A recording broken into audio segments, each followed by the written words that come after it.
Rules are made to be broken. Knowledge, the measure of truth and falsehood.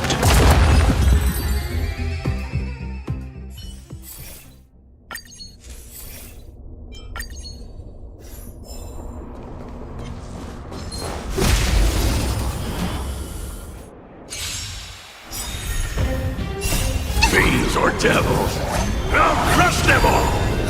Answer me. Destined for oblivion. Get that!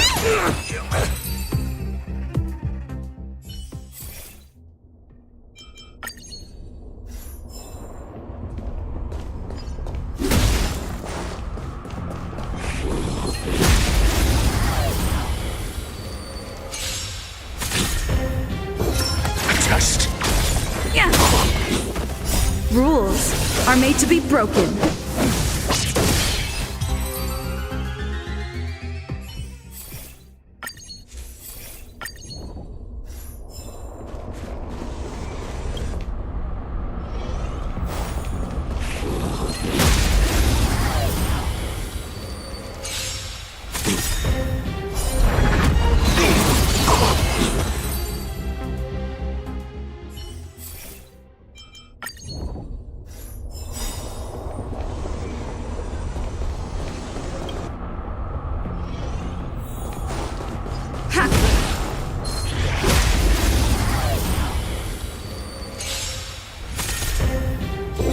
Answer me. Knowledge, the measure of truth and falsehood. On the still waters of oblivion, I weep for the departed. It too shall fall. Destined for oblivion. Get them! Test. Fail.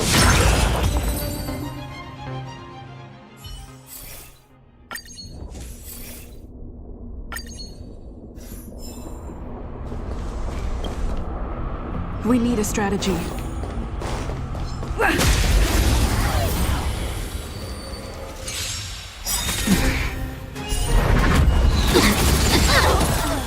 Rules are made to be broken. Knowledge, the measure of truth and falsehood. Fiends or devils, I'll crush them all! Answer me. 0 points. On the still waters of oblivion, Fail. I weep for the departed. It too shall fall. Get them! Suppress. Test. 0 points. Destined for oblivion.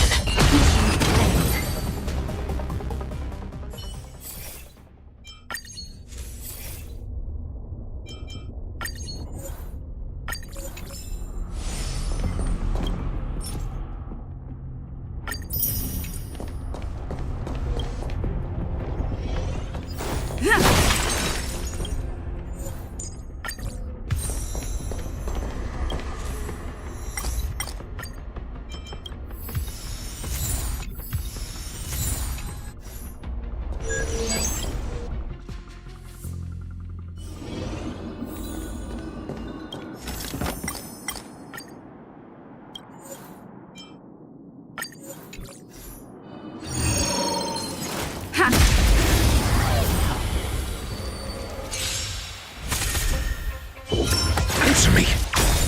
Knowledge, the measure of truth and falsehood.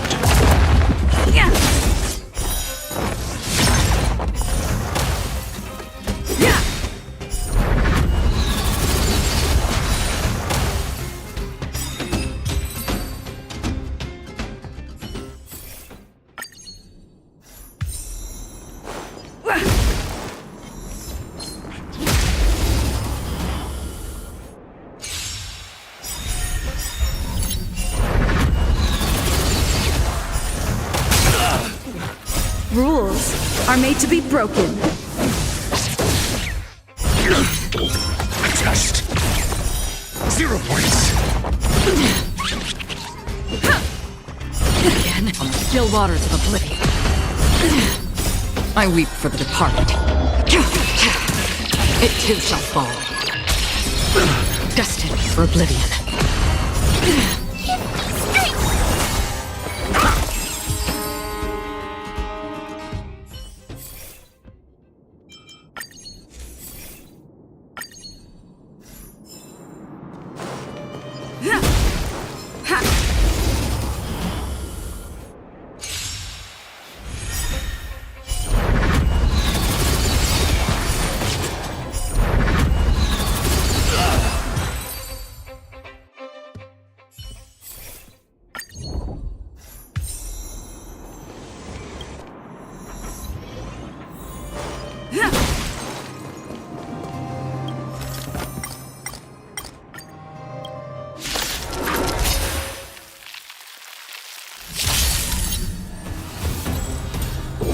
Answer me. On the still waters of oblivion. Get them! Fiends or devils! I'll crush them all! Rules are made to be broken.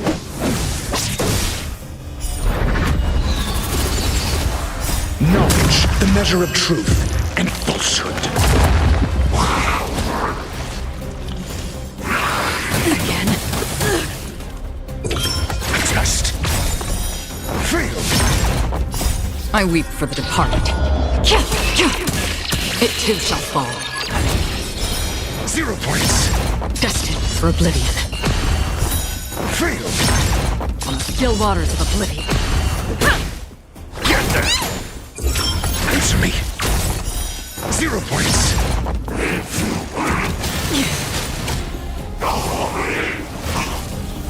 Destined for oblivion.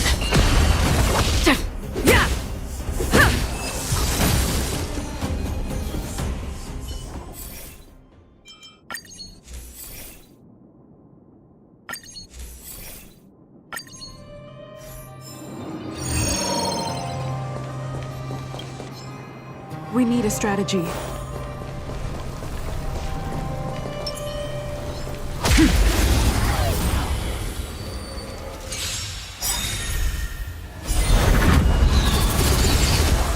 Rules are made to be broken. Knowledge, the measure of truth and falsehood. Fiends or devils! I'll crush them all! Test. Treason! Fail.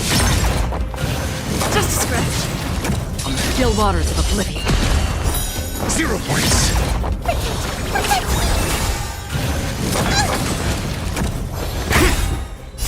I weep for the departed. It too shall fall. Fail. Answer me. 0 points. Knowledge, the measure of truth and falsehood.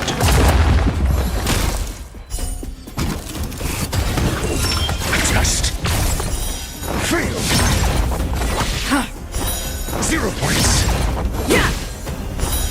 Fail. Get them! Answer me. 0 points.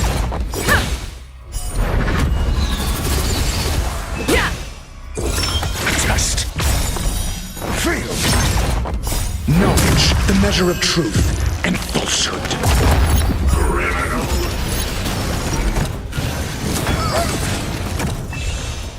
Destined for oblivion. 0 points. Rules are made to be broken. Fail. Again. Answer me. I weep for the departed. It too shall fall.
Establishing threat.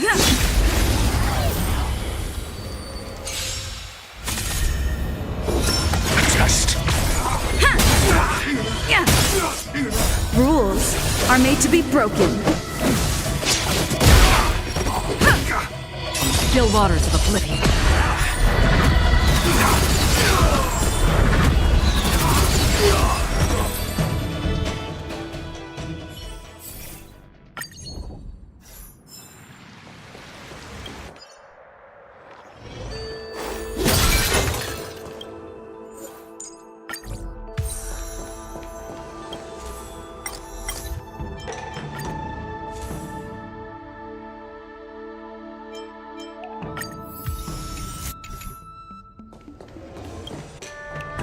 We need a strategy.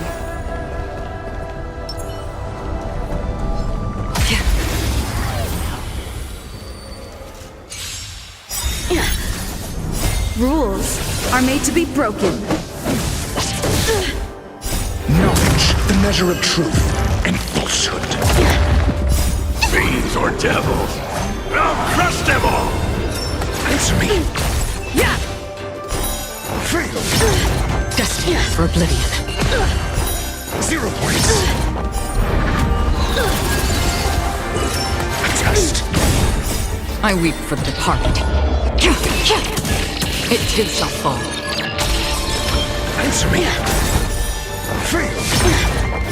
Knowledge, the measure of truth and falsehood. Get them.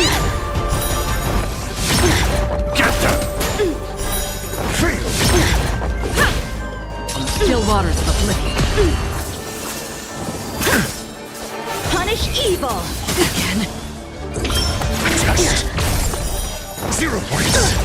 Yeah. Destined for oblivion. I'm just warming up. Answer me. Get them. Rules are made to be broken. Exhilarating.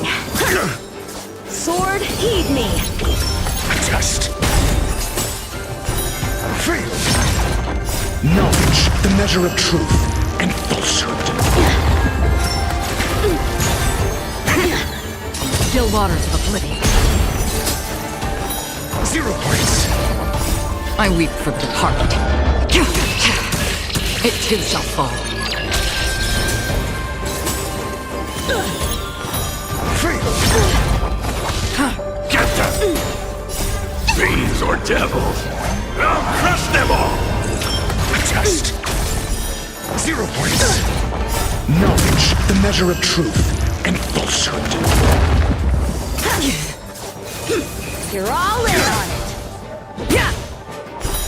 Fail. 0 points. Destined for oblivion. Still waters of oblivion. A rare opponent. Answer me.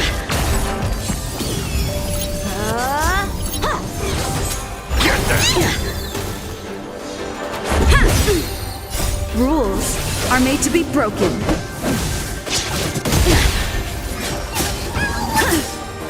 Punish evil.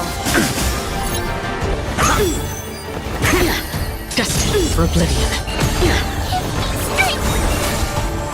Just a scratch. How's this? So this is different. Knowledge, the measure of truth and falsehood. Still waters of oblivion. Fail. I weep for the departed. It too shall fall. 0 points. Have at you. Get them. Fiends or devils? I'll crush them all! Test. You're all in on it. Get them.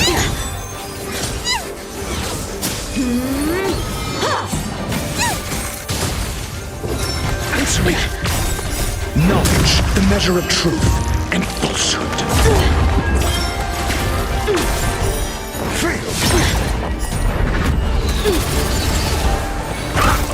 Destined for oblivion. I failed. Another blood debt repaid.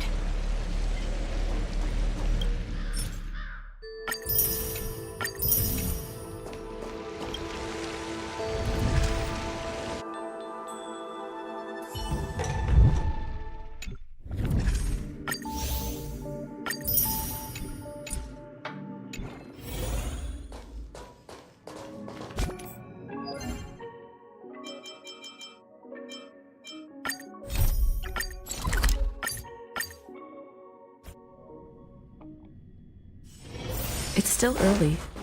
Where to now? Do, re, mi, fa, sol.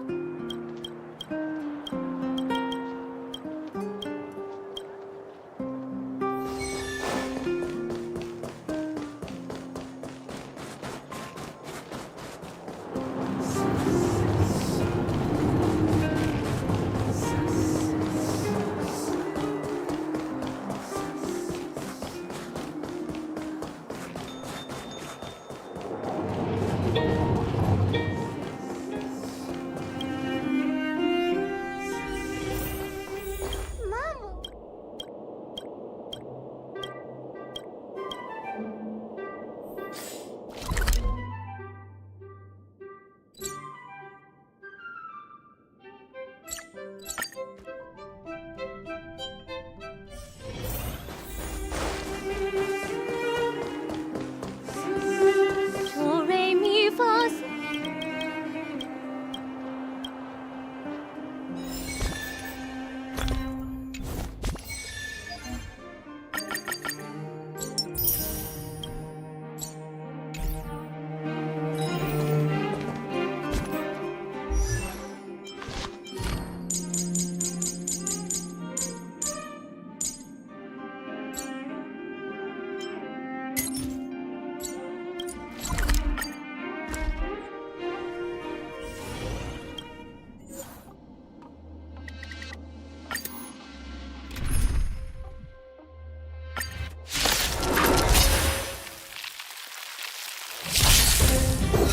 Answer me.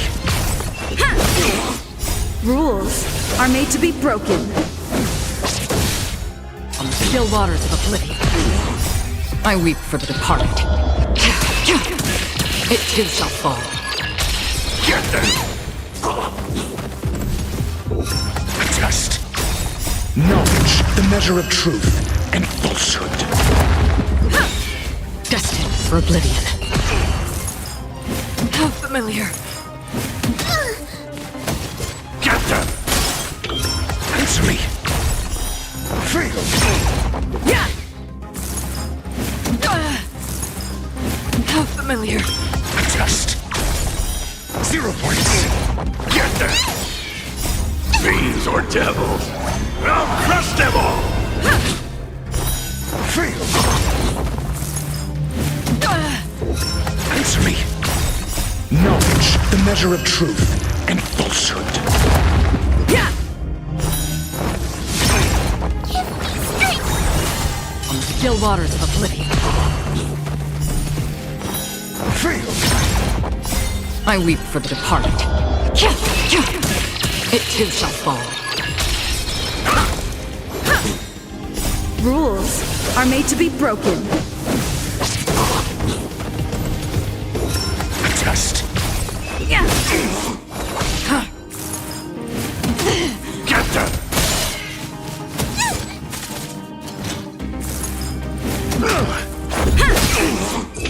Answer me.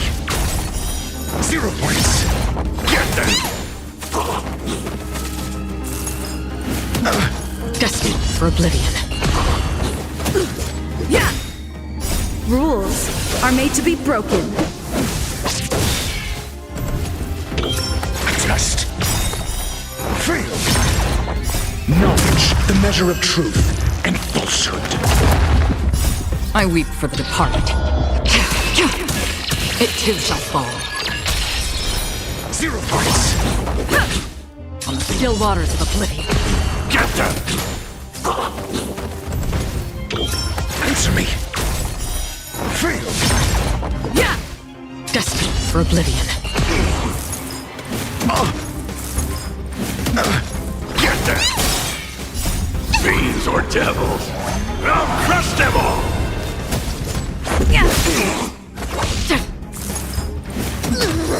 You dare attack me? Rules are made to be broken.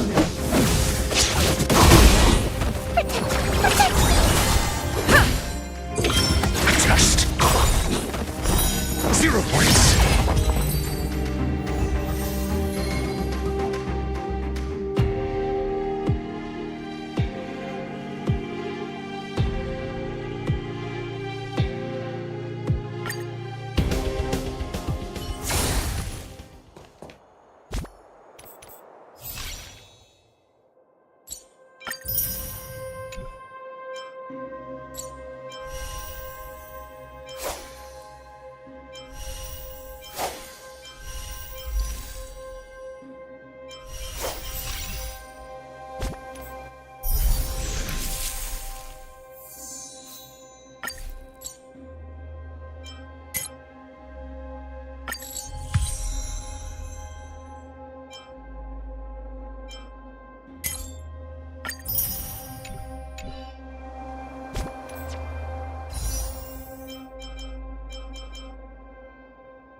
The heavens are vast. The kite flies where it wishes.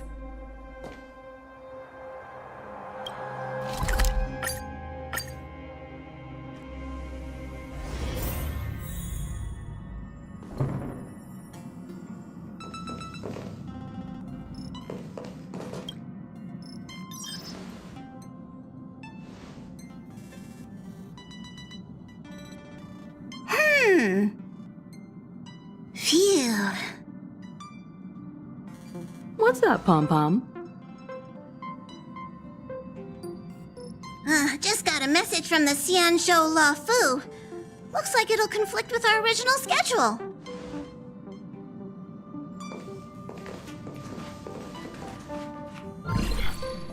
It's been a while, my friends on the Astral Express. How's your trailblazing expedition going? Soon, the Xianzhou Luofu will be holding the Luminary War Dance. Those who have aided the Luofu in overcoming the crisis are cherished allies of the Xianzhou. Thus, on behalf of the Seat of Divine Foresight, I'm extending an invitation to attend the ceremony. Your presence would be greatly appreciated. Well, things aren't getting lively. We've barely recovered from the family's Charmony Festival, and we're already being invited to another special event. Why not think about it this way? Our trailblazing expeditions are turning into blast expeditions, where we eat, drink, and play wherever we go. Blast? Expedition? Yeah! Wherever we go, we eat, play, and have a blast! So we should leave March behind to take care of the Express? Hey! That's not what I meant! I'm all for some fun! I just hope there won't be any surprise parties Friday or Saturday. The Xianzhou Luofu has recently overcome a crisis. By holding the war dance, they're demonstrating to everyone that they've returned to a state of peace and safety. But that's what everyone said before we went to Penacony. You'll be totally safe under the family's protection. No need to worry. The war dance is not like the Charmony Festival with all its hidden secrets. It's just a festival to honor the Rainbow Arbiter and the Cloud Knights, who fought against the abominations of abundance and protected the Xianzhou ships. Aside from star skiff performances, it's mostly martial contests. Nothing too different from the Taiki and Roboball contest we've seen before. What do you think, Himiko? Since we've accepted Miss Black Swan's proposal, we should probably head to Amphorius for refueling. There's certainly no rush. This trailblazing expedition is quite unique, and the Express needs to be fully stocked and prepared before moving on to the next stop. With Madame Herta's help, I was planning to deliver some Leviathan fossils from Kalinga Abyss to Ron May, member 81 of the Genius Society. It could earn us some favors before we set off. However, it may take a few weeks. So that means we're not going to the Luofu. Being an adult means maintaining relationships, whether we like it or not, March. Since we've been invited, it's only right for the Astral Express to attend the ceremony. So here's the plan. Pom Pom will take everyone to the Xianzhou Luofu. Mr. Yang and I will meet up with Ron May and fulfill our promise. Meanwhile, you, March, and Don Hung will represent the Express and attend the war dance. What do you two think?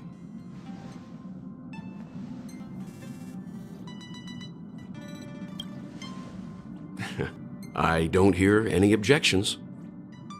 Now that everyone's on board with the plan, it's time to warp to the Xianzhou Luofu.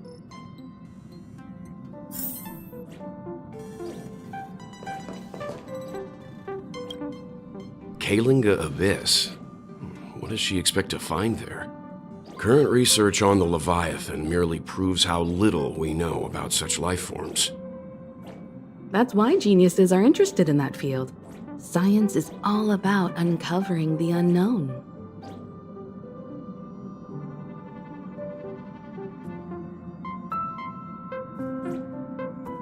Don't miss us too much. If I stumble upon some cool Leviathan fossils, I'll bring a few back as souvenirs for you.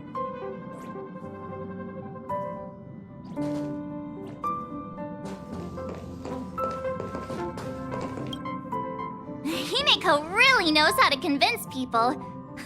Between Leviathan fossils and the war dance, the latter definitely sounds more fun. By the way, Don Hung, this time you'll be taking a stroll with us on the Luofu, right? And just let you two wander around aimlessly on the Luofu by yourselves? I don't think so. Plus, Mr. Yang is right. The Ambrosial Arbor crisis just ended, and both the long life and short life species are still feeling uneasy. And that's why Jing Yuan wants to organize the war dance, to show that the Xianzhou Luofu is stable and safe. And since he has extended an invitation, it's only right that I visit my old friend.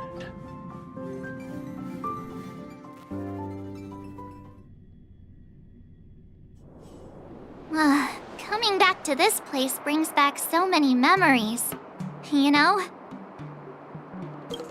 Hey, I'm not actually gonna recite a poem. I was just thinking about all the twists and turns we went through when we first arrived on the Xianzhou. This time, we're not being forced or enticed or chasing after wanted criminals. And we didn't have to sneak in through the cargo dock. This trip has been incredibly smooth.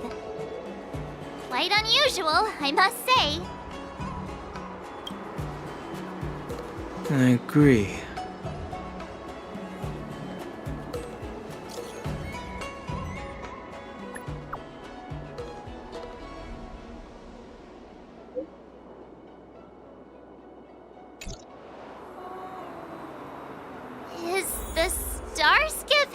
always this crowded? Oh, there's so many people here. I can barely hear anything. Yanqing said General Jing Yuan sent him to welcome us. But where is he? Let's wait for him in front of the loom. It's the most prominent landmark on the dock.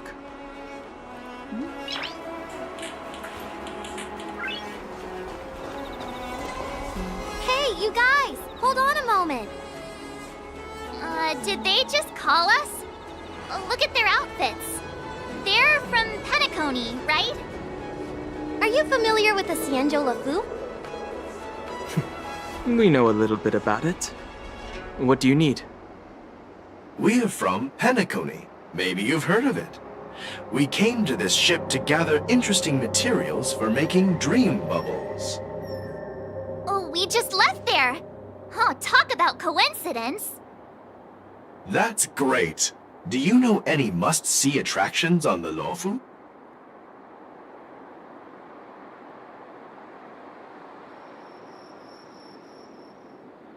Exactly! We're Xianzhou experts. Most of the tourists around at the moment are here to attend the war dance. And that's why we're here too. Yeah, we know about that ceremony. But isn't the fighting ring still closed? I've heard the ring was actually converted from a huge decommissioned Luofu fighter jet. No doubt about it. It's a massive fighter jet. It's got to be larger than a civilian star skiff. But for now, all we can do is wait until the war dance starts in a few weeks before we can board it. We've still got work to do, so we can't just sit around waiting for it to start. That's why we're asking you about some must-see attractions. We're looking for unique experiences that you won't find on Penacony. Our clients love these kinds of dream bubbles the most. You're the expert here. Give them some suggestions.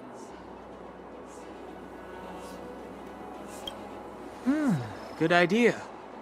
The everyday vibe of the Aurum Alley is a rare find on the planet of festivities. Everyday vibe. Yeah, our clients have had their fair share of adrenaline-pumping dreamscapes. Maybe something down to earth would touch their hearts. Thanks for the suggestion. We'll head to the Aurum Alley to gather materials. Maybe we'll run into each other there in a couple of days. Look, Yanqing's here. Wow, really? Let's go catch up with him.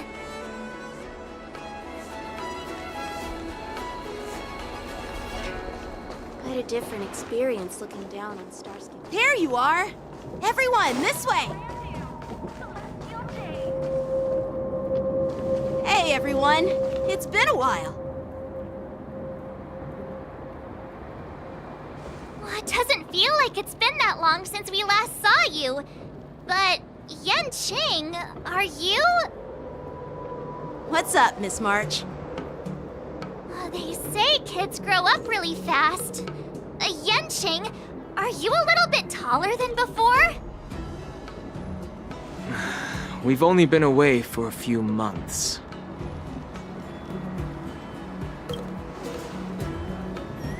Long time no see. It's been a while. Oh, you've come along too, Mr. Danheng. Sorry for the delay. With the upcoming war dance and the Starskiff Haven being so busy, things are a little hectic. Seriously, I've never seen the Luofu so lively before. I was a bit worried that holding the war dance right after the Ambrosial Arbor crisis might be too soon. But seeing the bustling Starskiff Haven, I understand why General Jing Yuan chose this timing. Yep. There's people from other delves and travelers like you three who have come from afar. With the war dance coming up, there's a huge number of visitors pouring into the Starskiff Haven. The Cloud Knights are working hard to keep the security tight. The General said this ceremony would help the Xianzhou Luofu recover from the crisis. It's a way to showcase our martial spirit, reassure people, boost morale, and attract visitors from other planets to promote trade and peace. By the way, the Xianzhou Alliance places great importance on this ceremony too. The Xianzhou ships, the Zhuming and the Yaoqing, have both sent messengers to offer their blessings. Yeah, I wonder if you've heard of it. It's known as the Star Forge, and it's responsible for providing more than half of the Cloud Knight's armaments. The Xianzhou Zhuming boasts skilled craftsmasters, and General Huayan is a top-notch craftsman himself. Ah, if only I could get a sword forged by him, I'd be on Cloud 9. By the way, Yanqing, where are we headed next? I'm sorry for talking your ear off. The General wants to catch up with you at the Palace of Astrum. He's been eager to hear about how the Express has been doing. It's funny how he tries to act all mature, but whenever it comes to something he's interested in, you can really see his childish side. I agree.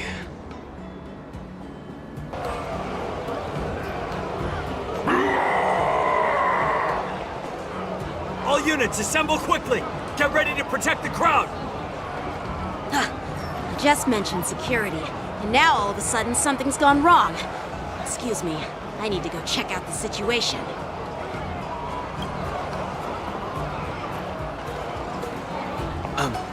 We'll go with you.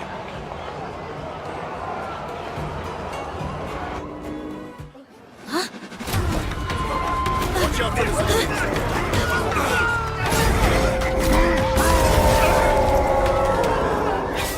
Protect the civilians. I'll deal with him.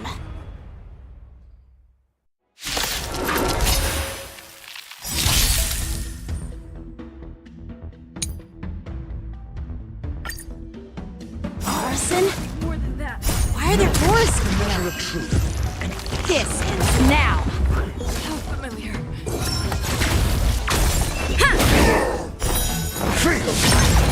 Still waters of oblivion. I weep for the departed. It too shall fall. 0 points! Get them! Just feel. Take more than that. Rules are made to be broken.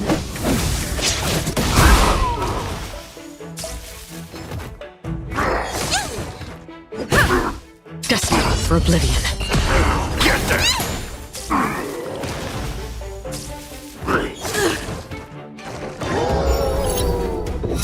Answer me!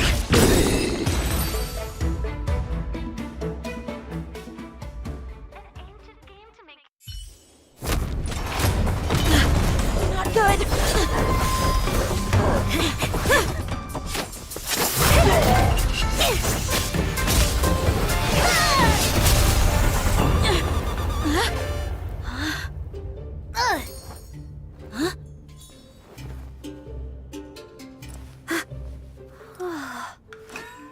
Thanks for the help. Sorry, no time to chat. Could you give me back my...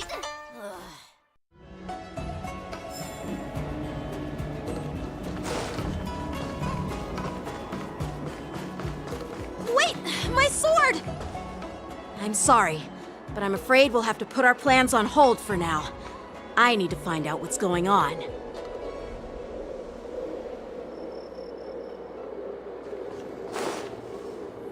While we appreciate your rescue, my Xianzhou friends, don't you think it's a bit too much to detain us and our cargo? Sorry, but we've been ordered to detain you and your cargo for inspection until we figure out the source of the attack. Once we're done with the formalities, we'll let you and your cargo go. Oh, but this shipment isn't even meant for the Luofu, and it's IPC's patented technology. Who do you think you are to conduct an inspection? According to the protocol, all cargo arriving on the Luofu must go through inspection. Oh, but we didn't officially enter your dock at all. We just sought refuge in your dock because we were attacked by the Borisons. Looks like this argument could go on forever. Let's not get involved in a heated dispute that won't lead to a resolution.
Who's in charge here? I need some answers. It's my fault. We let our guard down for a moment. I take full responsibility. With the war dance approaching, safety should be a top priority. Now, tell me, how did Borisin prisoners end up in Starskiff Haven? According to the protocol, Borisin prisoners should be held on a starskiff and taken directly to the shackling prison under strict supervision without ever touching the ground. Who allowed a prisoner transport ship to dock at the passenger terminal? Please don't blame this, Captain. This incident involves the Zhu Ming's diplomatic vessel. Who are you? I'm Liu Jun, an officer of the Patrol Defense Squad. Thank you for your help, Lieutenant Yanqing. The situation unfolded rapidly, and it shouldn't be held against the captain. Here's what happened. An IPC transport ship was attacked by the Borisin just before arriving, and the Zhu Ming's diplomatic vessel came to the rescue. They fought off the Borisin pirates and imprisoned them on their ship. So, an IPC ship was attacked by the Borisin near the Luofu, and the Zhu Ming envoys saved them? This sounds complicated. Honestly, it gives me a headache too. The Zhu Ming diplomatic ship, adhering to standard procedure, docked at the passenger terminal to hand these criminals over to the Luofu. You know, with all the outsiders flooding onto the Luofu, the starskiff lanes are under immense pressure. The Borisin desperados decided to put up a fight before the prisoner transport starskiff could get there. And that's what you just witnessed. We'll make sure these prisoners are sent to the shackling prison as soon as possible. I see. It's an unusual situation indeed. I'll report it to the security department of the Realm Keeping Commission and ask for their cooperation in handling the aftermath. Maybe I should gather more details from others so that the Seat of Divine Foresight can have a better understanding of the situation.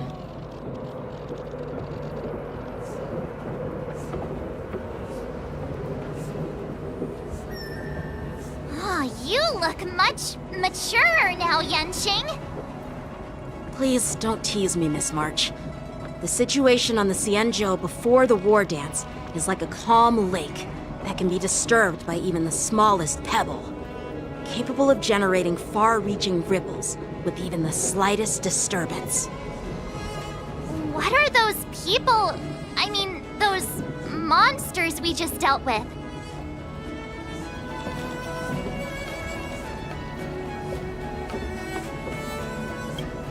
Those werewolf monsters are known as Borisin. They are abominations of abundance, and we've been fighting them for a very long time. The Borisin have been a powerful force for a long time, plundering and enslaving many worlds. The threat they pose is just as terrible as the Swarm disaster, and the Alliance even had a fierce war with them 3 decades ago. Their presence has faded over the years, but who would have thought? According to that officer, they attacked an IPC ship near the Xianzhou Luofu. Such a brazen attack seems quite unusual to me. Yeah, that's what I find strange too. It seems like the IPC and the Borisin have some serious grudges. Well, enough with the chit-chat. The General wants me to take you to the Palace of Astrum. I'd love to chit-chat a little longer, but there are some things that can't be left unchecked. Is it a serious matter? Maybe you'll need our help in hunting down the Borisin? Thank you, but it's no big deal. By the way, that young lady who just appeared, she took my sword. I'm thinking of filing a lost property report at the Realm Keeping Commission to see if I can get it back. I doubt she did it on purpose. Perhaps she's around here somewhere. Shouldn't we take a look? All right, let's not keep the General waiting. Don't worry. There aren't many people out there with that kind of talent. It shouldn't be too hard to find her.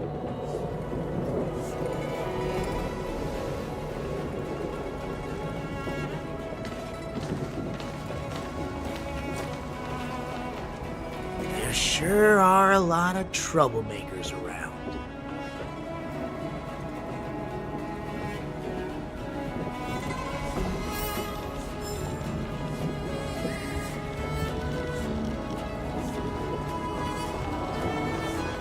Success and failure.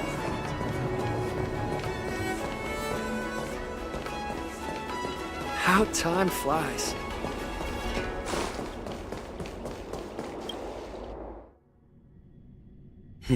It's been a long journey, Elder Hwayan. Thank you for your presence. General, I brought our guests from the Express. Oh, I'm sorry for my bad timing.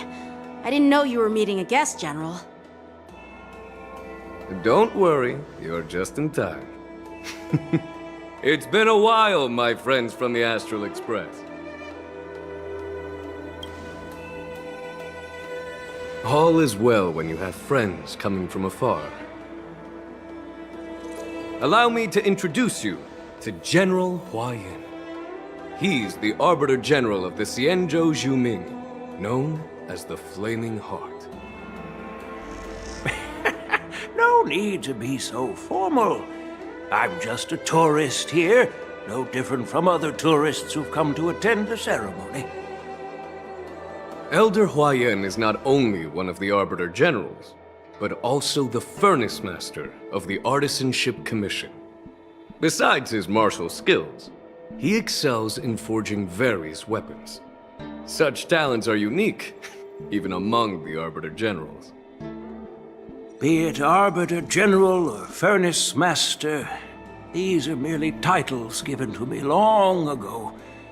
I've retired several times already, but with the current change in circumstances, the Marshal has called me back to duty, and I had no choice but to answer the call. Well, in the end, I'm to blame. Living such a long life naturally brings its share of disapproval. It's an honor to meet you, General Hwayan. It's my honor to meet you, General Hwayan. No need to be all formal. Today I'm just a guest on the Luofu, the same as all of you. So, these three are the ones you mentioned, Jingyuin? The heroes who helped you with the Ambrosial Arbor crisis? Indeed. There's Dan Heng, March 7th, and her. Without their help, I'm afraid the Luofu might not have easily overcome this crisis. So, the Imbibitor Lune's reincarnation has returned to the Luofu and will attend the war dance. I'd love to have a drink with you, should the chance present itself. You're more than welcome, General Hwayan. And this young friend is? Yanqing, my apprentice. He remains by my side as my retainer due to his youth, which I hope will season him with experience.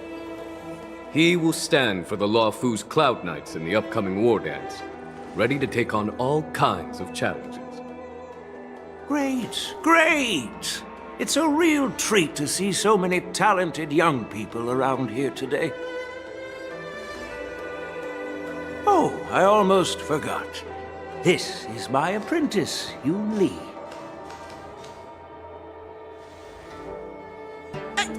It's you! Oh, it's you. Hello. Oh, you two already know each other? Guess we don't need any introductions, then. What a coincidence! I was afraid I'd have trouble finding this girl. Oh? Now you've piqued my curiosity. Tell me, how did you two become acquainted? She helped me capture the escaped Borisin prisoners at the Starskiff Haven. Allow me to express my gratitude for you. But when you left, you took my flying sword with you. Your flying sword? Oh, so that's why I found a dagger in my bag. Turns out it's yours. Yes, it is. Now that we've met again, I hope... Nope, that won't do. Won't do? You want your sword back, right? Well, you can't just take it back. On the Juming, when you lose your sword on the battlefield, you have to reclaim it on the battlefield. As for this little sword, it was supposed to strike that escaped Borisin prisoner. But unfortunately, its owner's agitated state caused it to fly off like a kite with a broken string, and it missed its target. By the way, if I hadn't caught it and helped it hit its mark, that Borisin prisoner would have gotten away. Hold on a sec, Yunli. You took my sword without even asking, and now you're refusing to give it back? So much for Lafu's swordmasters. What did you just say? If you just stepped up and took your sword back from me fair and square, I would have totally respected you. But nope, you tried to play it down, expecting me to just hand it back to you like it's nothing. In front of everyone. With all due respect, you don't honor your sword, so you don't deserve it.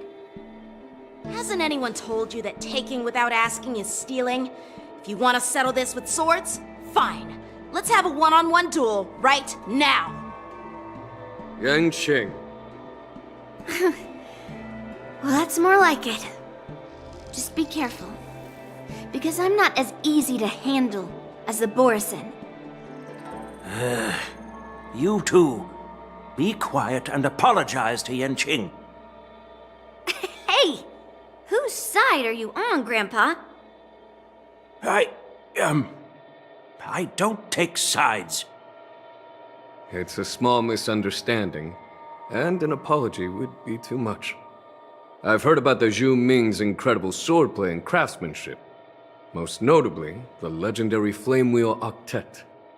Seeing Miss Yunli, who is among those ranks today, well, I must say she definitely has that fiery edge. Such grandiose names. Some folks love to spin these fancy titles, trying to set the Cloud Knights apart. Yunli is still just a young girl, a bit awkward and hot-tempered, so please forgive her if she's being rude. Well, everyone, Elder Huayan and I have some business to discuss. For now, Yanqing, why don't you entertain our guests and take Miss Yunli to the inn? I'll find another chance to talk with you all. I'd like to express my gratitude to the Astral Express for helping the Luofu during the crisis. That's so kind of you. I mean, you've already thanked us so many times. Please forgive me for coming at an inconvenient time. You needn't apologize, General Huayan. All right, Yunli. Take this opportunity to clear things up with Yanqing. Yeah. It's better to make friends than enemies. But I won't be heading to the inn just yet. I want to visit Lingsha. She just arrived in the Luofu and could use some help settling in. Yanqing, once you've helped our guests get settled, go to the Artisanship Commission for me. I've heard about the attack and the detainment of the IPC ship. Qingzu sent word that the IPC members are protesting and wish to have their cargo back. See if you can calm them down. Don't get aggressive. Just make it clear that the Xianzhou Luofu has no intention of violating their rights. I'm on it.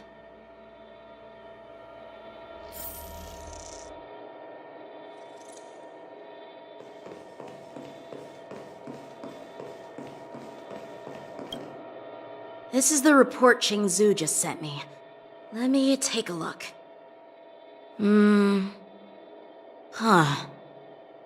Looks like the General has given me a tough challenge. He wants me to try and help put the IPC's mind at ease.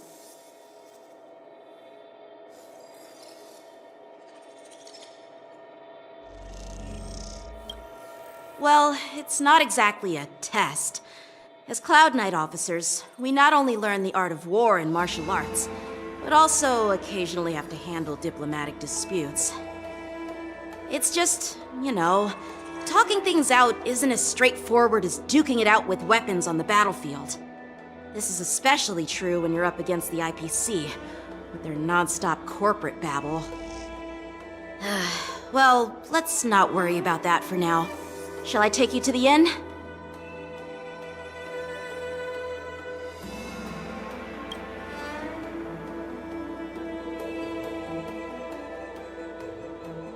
It is the Lawfu's honor to have you in attendance at the war dance.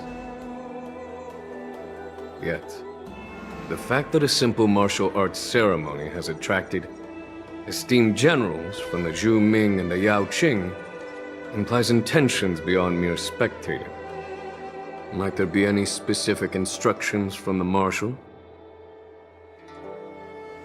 You're overthinking it, Jingyuan. As I said, I'm here to broaden my granddaughter's horizons. I have no ulterior motives. However, I have no clue what the Yao Qing Arbiter General has in mind. Do you remember when you accepted this position? I told you that an Arbiter General's battlefield goes beyond the physical one. You'll need to lead and manage everything on the Xianzhou. The title of Arbiter General holds a weight far greater than its literal meaning. So many years have passed, and you've done well. However, longevity for the Xianzhou people can be a curse. Living too long means that every mistake you made will lurk in the shadows. And one day, they'll eventually catch up to you. The Marshal knows everything that has happened on the Lawfu. As for the Merlin's Claw of the Yao Qing, she has come specifically for you. Speaking of which, why hasn't she arrived yet? They say the Merlin's Claw strikes like lightning. Being late isn't her style. That's not true, General Huaiyan. She's been here a while, but I'm sure you've heard of her unbridled nature. As soon as she disembarked from the star skiff, she mentioned having something to attend to and simply disappeared. You must be the messengers from the Xianzhou Yao Qing, I assume. We are Jiaoqiu and Moza, retainers of the Merlin's Claw. It's an honor to meet you in person, Arbiter Generals. Now this is interesting. A guest who doesn't come to visit but sends a message instead. What does she mean? Tell me, what could be more important to her than coming here? Master heard about a spectacular view in Scale Gorge Waterscape. I believe she went there to enjoy it. A spectacular view? Ha! Did you hear that, Jingyuan? This person is being sarcastic. Please do not misunderstand me, General Huaiyan. I was simply stating the truth. Master thought it would be inappropriate to keep you waiting, so she sent us here. Once she's finished with admiring the scenery, she'll personally come and apologize to the both of you.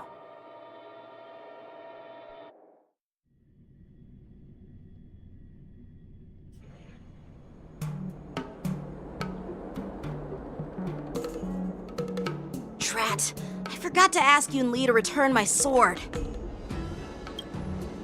No need to bother. The Zhu-Ming envoys won't be leaving the Luofu anytime soon. I'll ask for it later when we meet again. By the way, I don't know if it's just me, but the general seemed a little reserved. Could it be because of Elder Huaiyan's visit? Reserved? Really? Maybe I'm just overthinking things. No, you're not. When I entered the Palace of Astrum, I realized that the messenger from the Xianzhou Zhu Ming was actually the Arbiter General himself. So, the messenger from the Xianzhou Yao Qing must be the Merlin's Claw herself, I presume. That's right. Well, that's what makes this entire thing so unusual. What's so unusual about it? They simply received an invitation from Jing Yuan, just like the crew, right? The war dance is just a small festival. And now we have 2 Arbiter Generals from other Xianzhou ships here. I'm afraid they're here for something more. Maybe they've come to hold Jing Yuan accountable for the Ambrosial Arbor crisis? Hold him accountable? Come on, didn't the Law Fu fall victim to the disciples of Sanctus Medicus and the Antimatter Legion? Why would they blame the victim? Don Shu's rebellion and Ventilia's scheming are merely one side of the story to the other Arbiter Generals of the Alliance. Only a single piece of incontrovertible evidence remains, creating an endless source of potential complications. The Ambrosial Arbor. Yes. It's undeniable that the plague mark, which was subdued by the Xianzhou Lo Fu, has resurfaced. But was it really a conspiracy instigated by the Antimatter Legion? Or does it indicate a traitorous intent from within the Lo Fu, implicating Jing Yuan himself? Once the spark of suspicion is kindled, it proves hard to extinguish.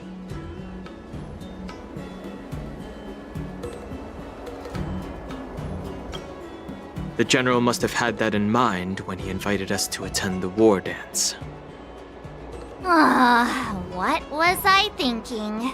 Seriously, here I was looking forward to a carefree and enjoyable trip. But it seems wherever we go, drama is just around the corner. Aw, I was so excited. I thought those Arbiter Generals were just here to see the ceremony. By the way, I heard that an alchemist from the Zhuming diplomatic ship has arrived, and rumors say that she's to be the new Cauldron Master of the Alchemy Commission on the Lo Fu. An alchemist from the Zhu Ming serving as the Cauldron Master on the Lo Fu? While it's not unheard of, the timing itself... Thanks to your words, Mr. Dan Heng. Now I finally see the underlying tensions. The General is under tremendous pressure right now, but I was completely oblivious to his troubles. How naive of me. Come on, don't think like that. Leave the adult matters to the adults. Even if you wanted to do something for the General, it's not like you can do anything. Did I say something wrong? Again? Miss March is right. I don't have the skills to share the General's burdens at the moment. Still, I'll do my best to follow his instructions. Let's go.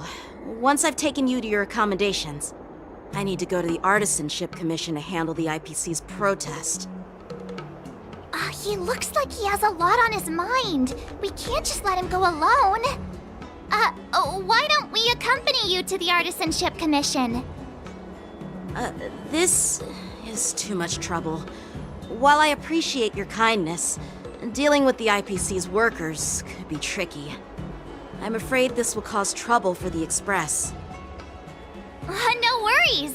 We're pretty experienced in dealing with the IPC. You've heard of the 10 Stone Hearts? We've dealt with quite a few of them, right?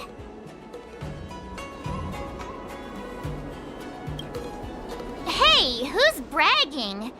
Anyway, this time it'll just be a few ordinary IPC workers. Surely you don't think they'll be even trickier than Aventurine, do you? Well, since you're willing to help, I won't decline your kindness. Let's head to the Artisanship Commission and meet them.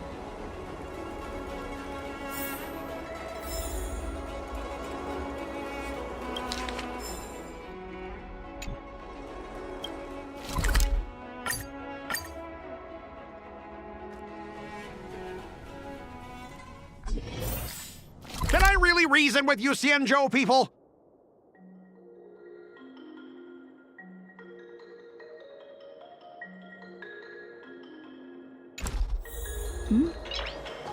I think I get it now. In your words, this is called looting a burning house, right? But I am trying to reason with you here.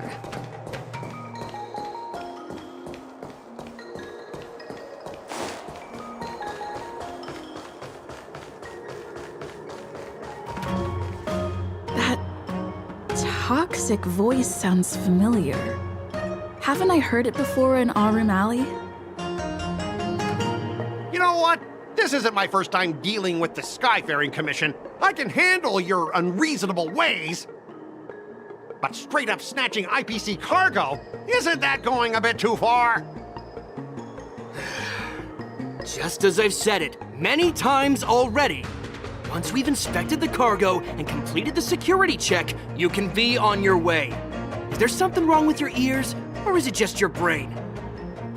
I'm hearing you loud and clear. I'm thinking clear. And my answer is crystal clear. Not a chance. Keep detaining my cargo and I'll file a complaint directly with your general.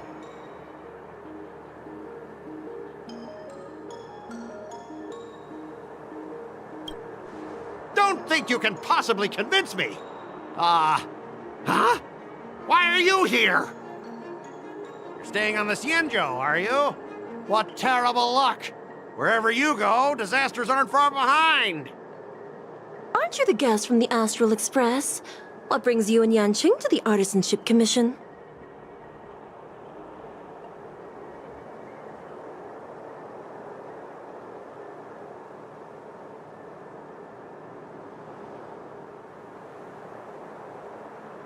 They're in trouble? No, it's me! I'm the one in trouble!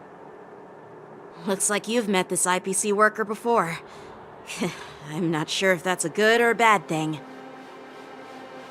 I was sent here to deal with the IPC protest, Miss Shikwe. What's going on here? As you know, this IPC transport ship was attacked by the Borisin and rescued by the Juming's diplomatic ship. Then the Cloud Knights were instructed to bring it back to the dock for repairs and inspections. And this is Mr. Scott, the person in charge of this transport ship. So, you're Scott. I've heard her mention you. Weren't you kicked off the Lafu before? Why did you come back? Like I wanted to come back. I thought I'd just dock at the harbor for repairs and leave this forsaken place for good. Little did I know, as soon as the ship entered the harbor, a bunch of Cloud Knights showed up and snatched all our cargo from the hold. What do you mean by snatched? I've told you 1,000,000 times. It's a security check. Then why did you bring the cargo to the Artisanship Commission?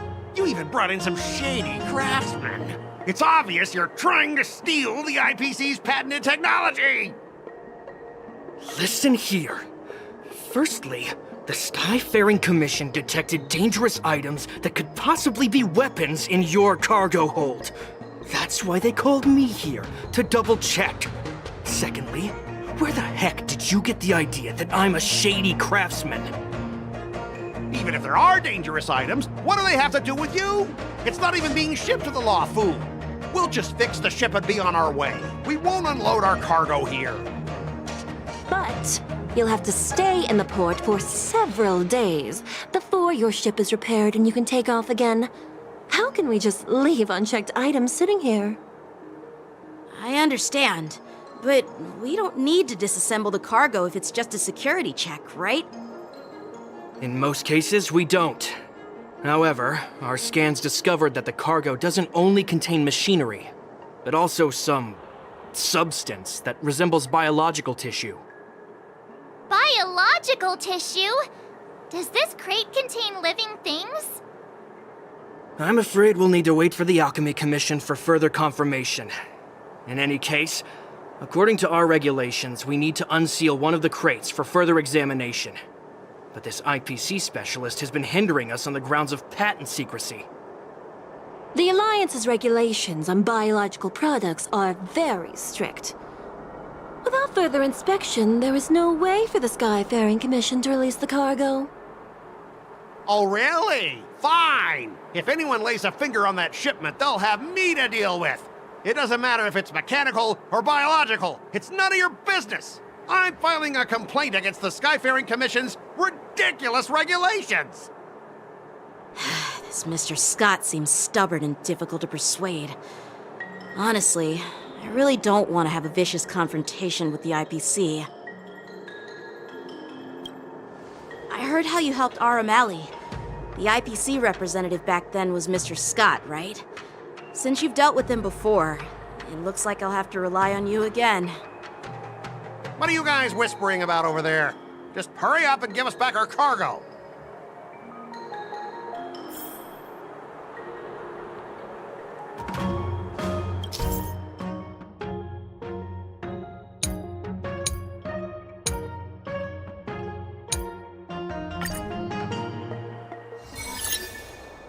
As I recall, this guy won't listen to reason and can only be persuaded with intimidation.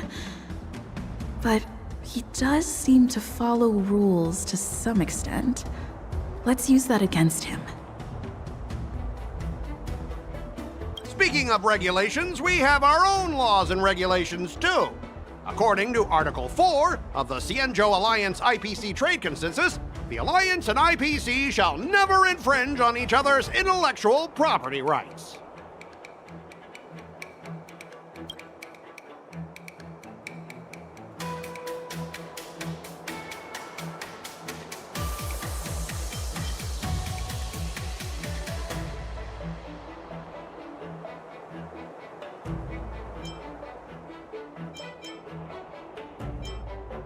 The Alliance can sign a non-disclosure agreement with you. That way, you won't have to worry about any infringements, right? We can sign a mutually acceptable non-disclosure agreement in accordance with the IPC's rules. Well, that makes sense, but how can we trust you to honor the terms? Even if we set aside the secrecy of intellectual property, these prototypes built by the Intelligentsia Guild are incredibly valuable, beyond your wildest imagination. If anything goes wrong, you won't be able to pay for it even with your lives.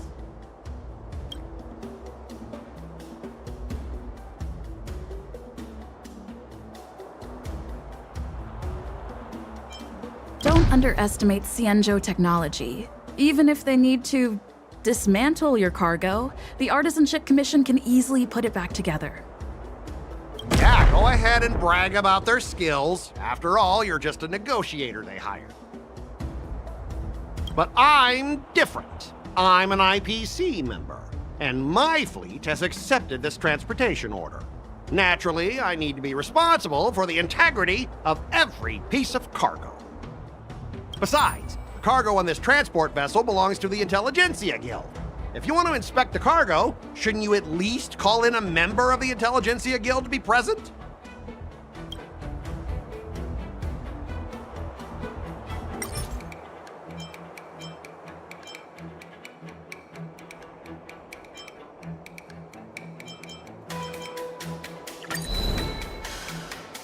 Your logic is too confusing for anyone to follow.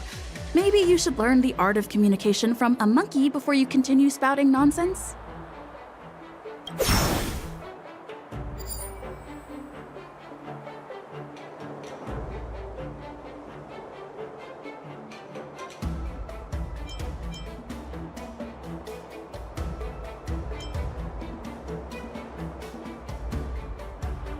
Since the Intelligentsia Guild entrusted the cargo to the IPC for transportation, it's the IPC's responsibility to ensure its safety, right? Why would you need a member of the Intelligentsia Guild to be present? Let me tell you something. As stated in Article 17 of the IPC's Building Material Logistics Department Transport Agreement Law, subsequent to the dispatch of goods and during their transit, all risks, save for those pertaining to the transportation safety, shall be the sole liability of the consignor. Well, only protect the integrity of the goods and prevent anyone with ill intentions from getting their hands on them, for example. As for whether the cargo itself poses a security threat to the destination, that's not our responsibility. It appears we have reached an area beyond your expertise, doesn't it? The complexity of legal studies are indeed challenging. We both need to follow the regulations, because that's how the IPC and the Cienjo operate, right? As an IPC worker, I have to abide by its regulations. If I make an exception and allow you to inspect the cargo, it'll spell disaster for me.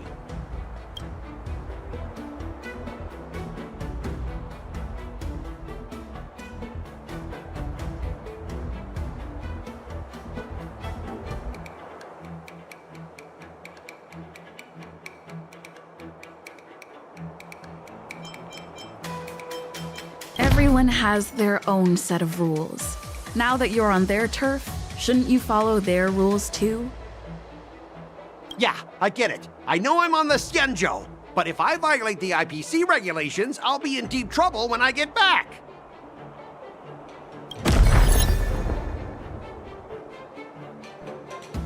All right, that's enough. I'm not going to repeat myself 100 times. I thought you were reasonable and civilized, but now it seems you Cienjo folks just don't understand the basics of business. We've signed a confidentiality and security agreement with the Intelligentsia Guild, and if we breach it, we'll have to pay a hefty sum. Even if we sold the souls of every employee in the marketing development department on this planet, it still wouldn't be enough to cover the costs. Listen up, kid. I don't mind delaying this transport for a few more days. Once the engines are repaired, our ship will leave immediately, and you won't have any reason to inspect the cargo. If that's the case, I can assure you the Cloud Knights won't let your ship leave. Oh, really? Then you'll receive a ton of complaints from the Intelligentsia Guild and the IPC's Marketing Development Department. You're too young. I don't think you understand the chaos your rash decision will cause. Since you put it that way, Mr. Scott, I'll take it as your agreement to the inspection procedure. Now... Not so fast, you little brat. According to the IPC regulations, I have the right to arm myself and protect the property on my transport ship. I thought you were reasonable and civilized. But now, it seems the IPC just wants to play by its own rules. My apologies, Mr. Scott. Stop him, guys! For the Amber Lord! For the Amber Lord!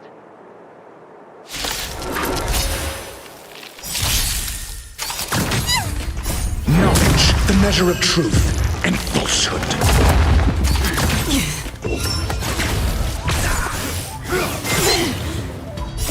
Fiends or devils, I'll crush them all!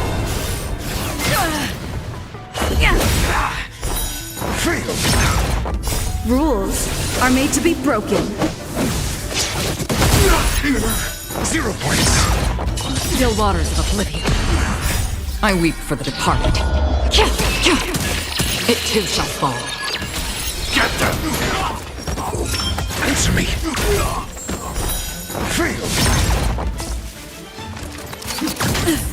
Yeah! Destined for oblivion.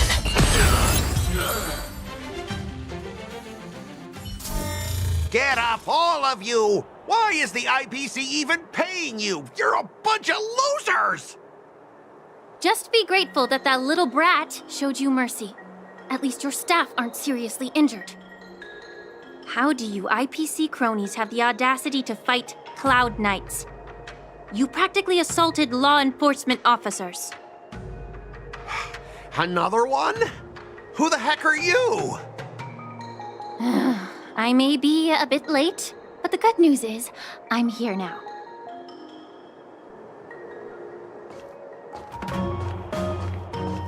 Allow me to introduce myself.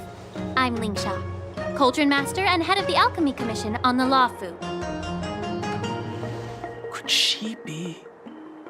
Yeah, she's the new Cauldron Master assigned here from the Cienjo Juming. I received a report from the Artisanship Commission about cargo containing samples of unknown organisms. It said they needed help from the Alchemy Commission.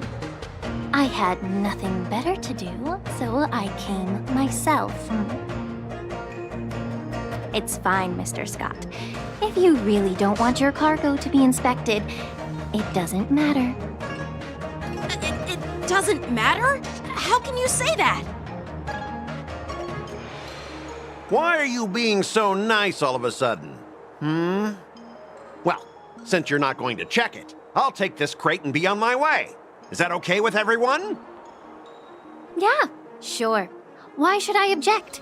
Not only this sample, but all the goods on the transport ship are yours to keep. Like I said, we won't inspect them. Wait a minute!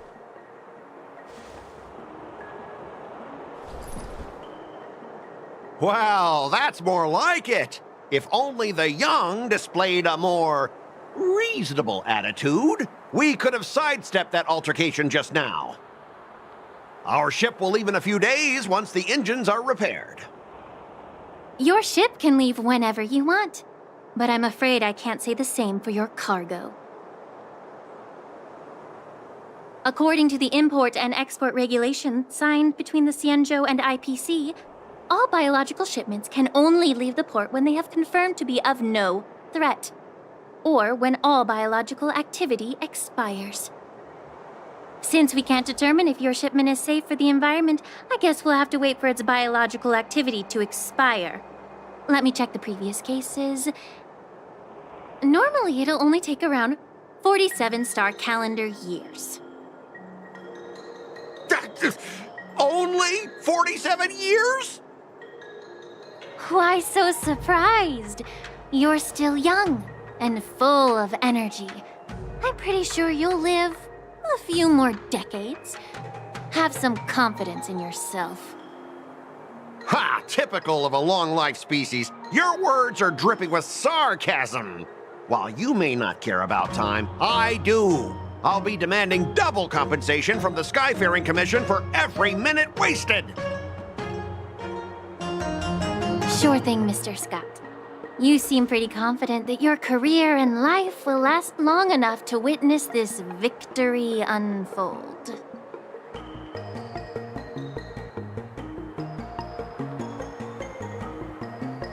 Step aside, guys. Let them do the inspection. But, Mr. Scott... Come on, we're already in enough trouble. Just let them do the security inspection. And if needed, I can always grovel before the Intelligentsia Guild later. I'm just using my head for what it's apparently good for, right?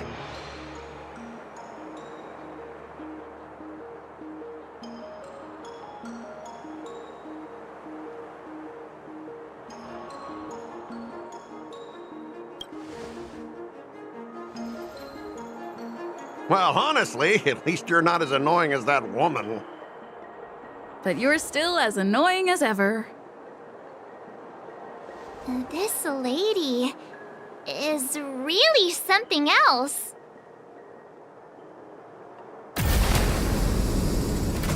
Is this the IPC product? Listen up. Any damages caused by inspections will be filed with the IPC.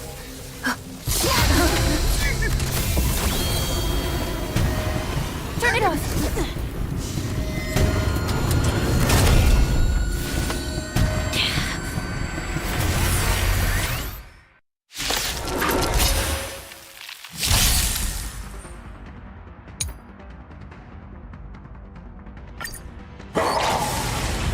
Oh, how unexpected. That was a surprise.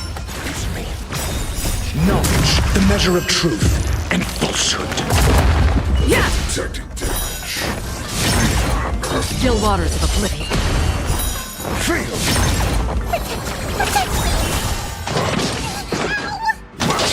Mediocre.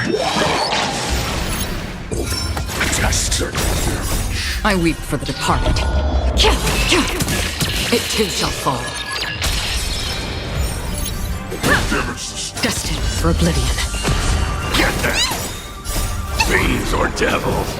I'll crush them all! Rules are made to be broken.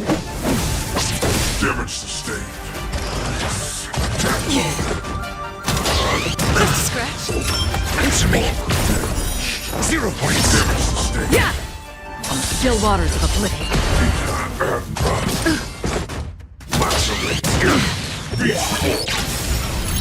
Get that detecting damage. Test. Fail. Knowledge, the measure of truth and falsehood. 0 points. Destined for oblivion. Failed.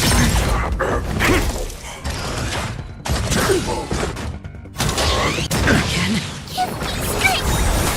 Yeah! On the still waters of oblivion. I weep for the departed. It too shall fall.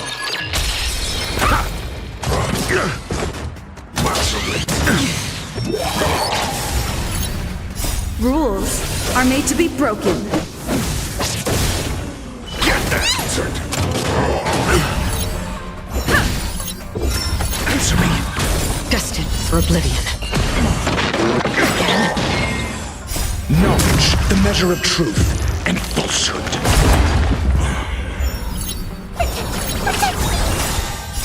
Fiends or devils, I'll crush them all! These are abnormal. 0 points. On the still waters of oblivion. Failed.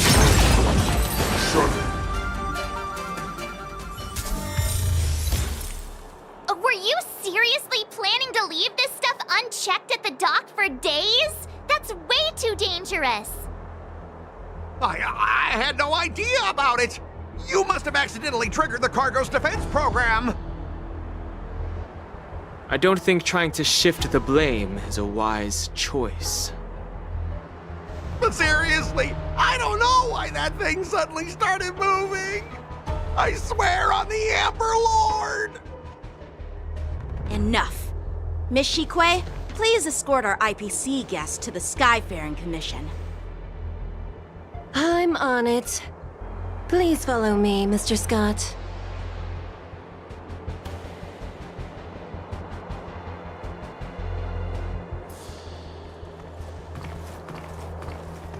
Gentlemen, our preliminary inspection shows that there is indeed hidden biological tissues inside, just like the craftsman feared.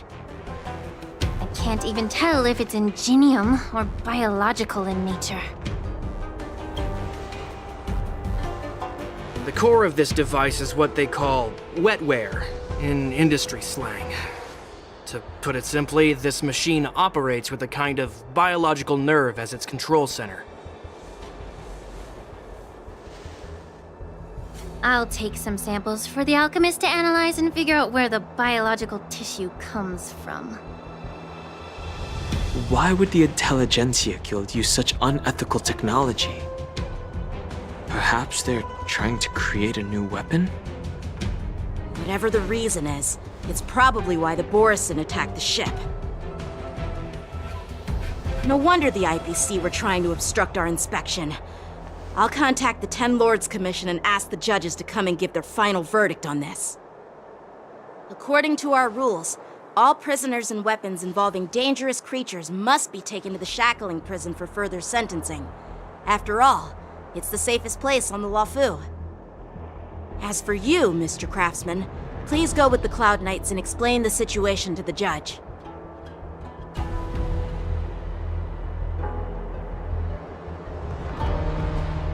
I had a feeling that the IPC members would cause trouble, but I didn't think they'd be this tricky. Thanks for your help, Miss Linksha. I should thank you for saving my life. Your sword skills were impressive, taking down that big guy. I thought the General's retainers were all burly martial masters. I didn't expect Yenqing to be so... Yeah, exactly. He's young and talented. As for you, you must be the guests from the Astral Express, right? Saving the Luofu from that crisis. It's so impressive. It wasn't a big deal. Really. It's still early, so why don't we get some tea at the Alchemy Commission? We can discuss your suggestions for revitalizing the commission. I'd be happy to accept your invitation. And you three are coming too, right?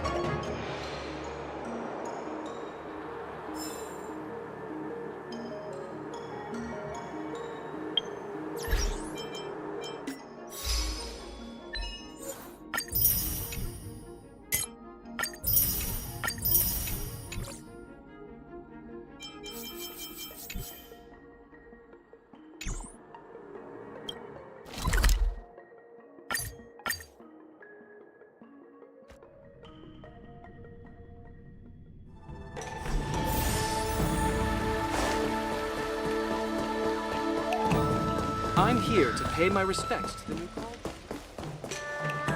All these years, and the view of the Alchemy Commission hasn't changed a bit. The tides come and go, but the ancient sea remains the same. For us Vidyadhara, there's nothing more nostalgic than our homeland. You're a Luofu native, Miss Lingsha? Yes, I grew up here, listening to the sound of waves while researching prescriptions with my mentors and peers at the Alchemy Commission. It's kind of sad, isn't it? Everything changes, but somehow remains familiar. Just like you, Don Hung, I traveled far from home, and now I've returned. Seeing the familiar scenery brings back a hint of nostalgia. The view here would be even better without the ambrosial arbor. Oh, really? I think that towering tree looks pretty impressive. Even if it's impressive, it's a plague mark. The Xianzhou have been fighting abominations for thousands of years. And now that the ambrosial arbor has been reborn, it's only natural for everyone to feel uneasy. Well, once a seed is planted, no matter how long it takes, it'll eventually sprout and bear fruit.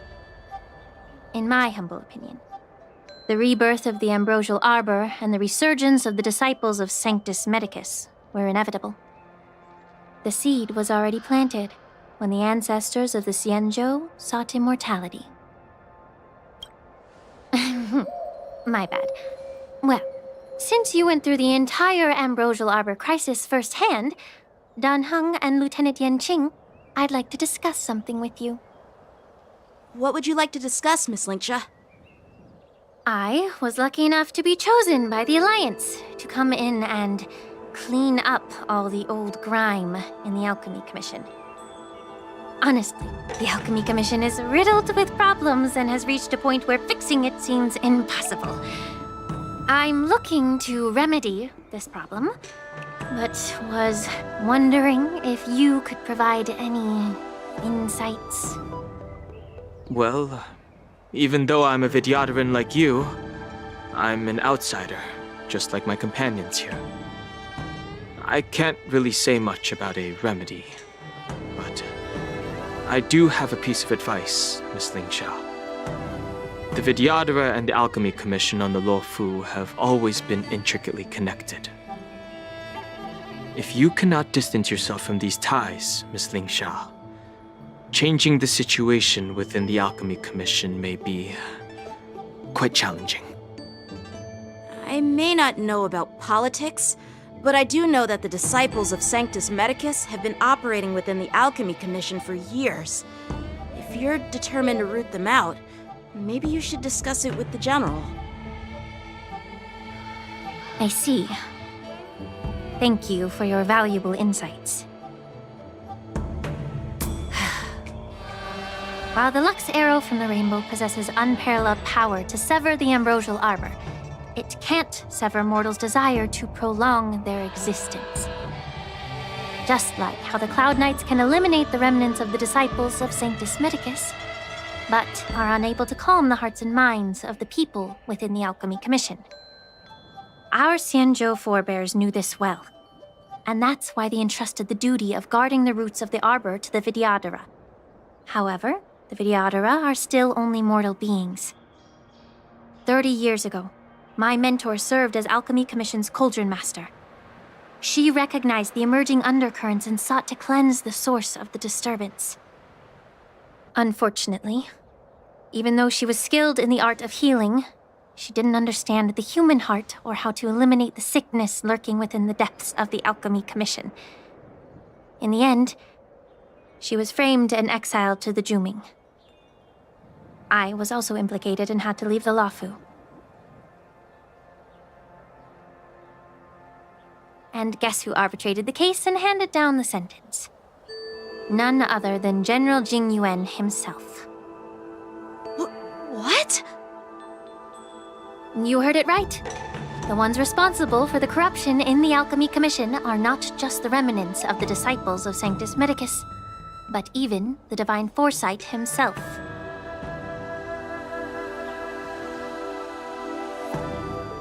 Alas, why is your face turning pale, Yanqing?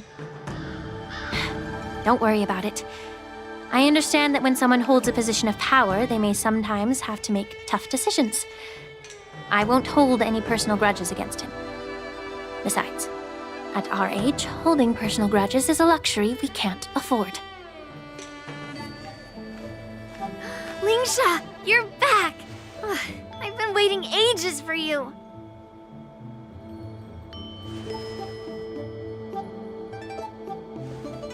Yunli! Why aren't you with your grandpa? What brings you to the Alchemy Commission? Well, let me take this opportunity to introduce you to Yanqing. What a small world. You stole my sword! Give it back! I see. Let's skip the introduction part then. Why do I keep bumping into you? Are you stalking me or something? Of course not. Unlike you, Miss Yunli, I have important things to take care of. You, on the other hand, seem to have all the time in the world to wander around without returning my sword. Grandpa used to say that a sword reflects its master. I talked to your sword, and it told me that you've been distracted. You hesitate when you should strike, and you struggle to stay calm when your sword is unsheathed. Now that I see you again, I realize your sword was right. It wasn't me who took your sword. It was you who lost focus. Do you really expect me to believe that nonsense? I've been taking it easy on you because you're a guest from the Juming, but you're not taking the hint. Don't people from the Juming know you're supposed to return what you've borrowed? Just look at this flying sword. Even if I gave it back to you now, it'd just be taken away again in a few hours. You know the Cloud Knight saying, a Cloud Knight must never let slip their weapon. Yes?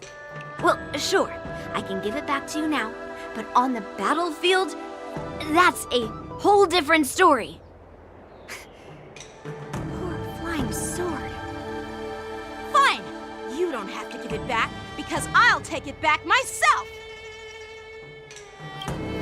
But which general should I call? Between these two, who do you think is tougher? Don't get me wrong, I'm just curious. It is my first day at the Alchemy Commission. A brawl is definitely not how I imagined celebrating it. Well, since you don't approve, I won't draw my sword here. I didn't mean it in that way. Since you've already drawn your swords, you'd be disappointed if you didn't get to test one another, right? I've received reports that the delves near the Alchemy Commission are still infested with abominations. Seems like my predecessors left quite a mess. So, if you two want to determine who's better, why not focus on them instead of each other? Clearing out some abominations? Sounds boring. It's the Cloud Knight's duty to eliminate those abominations. You don't have to ask me twice, Miss Lingsha. I'll help you get rid of them. Oh, you think you're the only one who knows how to behave? If Lingsha needs anything, I'll gladly draw my sword and help her out. It's so heartwarming to see both of you being so sweet and caring. So then, shall we get going?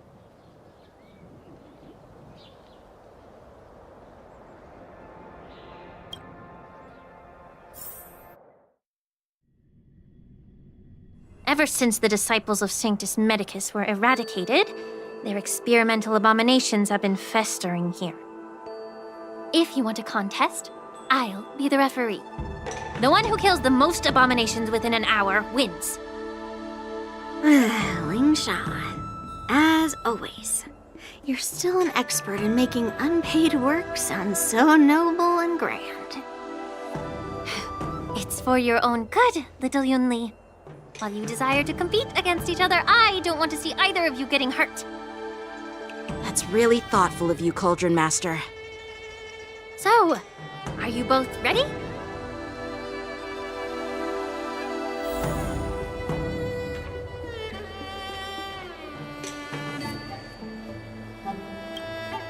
Ugh. Looks like my predecessors left quite a mess. Let me say it again. The one who kills the most abominations within an hour wins. Be careful when you draw your swords, and make sure you don't... Can we start?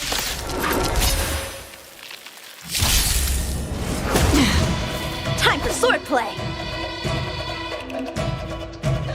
Blade and flight! Test.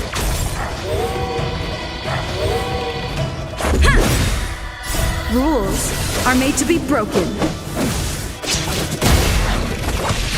Strike with heart! I didn't expect someone who can't even hold on to stand to earth! You've got style with those moves, but you're not striking where it counts. It's such a shame to see you misuse your sword like that. I weep for the departed. It too shall fall. Blade and flight! Impressive! Knowledge, the measure of truth and falsehood.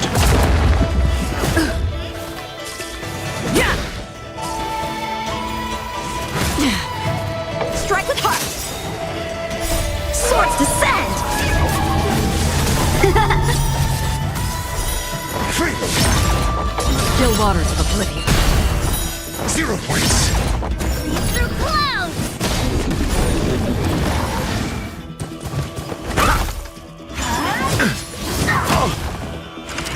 Just a scratch. Blade and flight! Rules are made to be broken. Destined for oblivion. Strike with heart!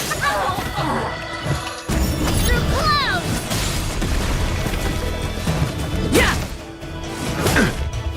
On the still waters of oblivion. I weep for the departed. It too shall fall. Blade and flight!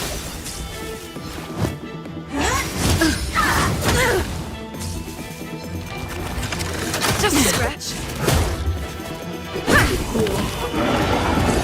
Answer me.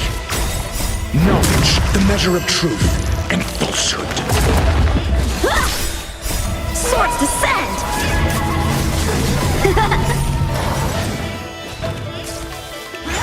Again. Destined for oblivion. Free! Through clouds!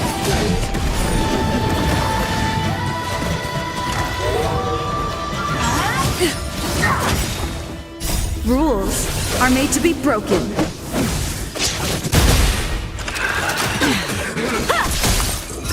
Test. On the still waters of oblivion. Again.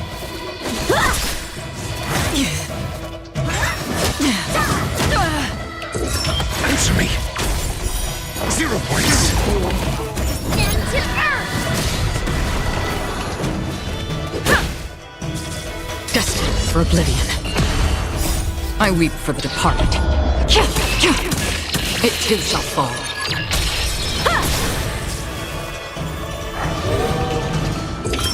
Test. Fail. Strike with heart! See? I won! Your technique was all over the place, and you relied too much on speed. Is this really all the Cloud Knights of the Lawfu can muster? So disappointing. All you did was chop down a few monsters. Don't get carried away with yourself. Oh. Well, then I'll give you a chance. Defeat me or hand over all your swords. If you're trying to pick a fight, just ask, because I'm ready for you.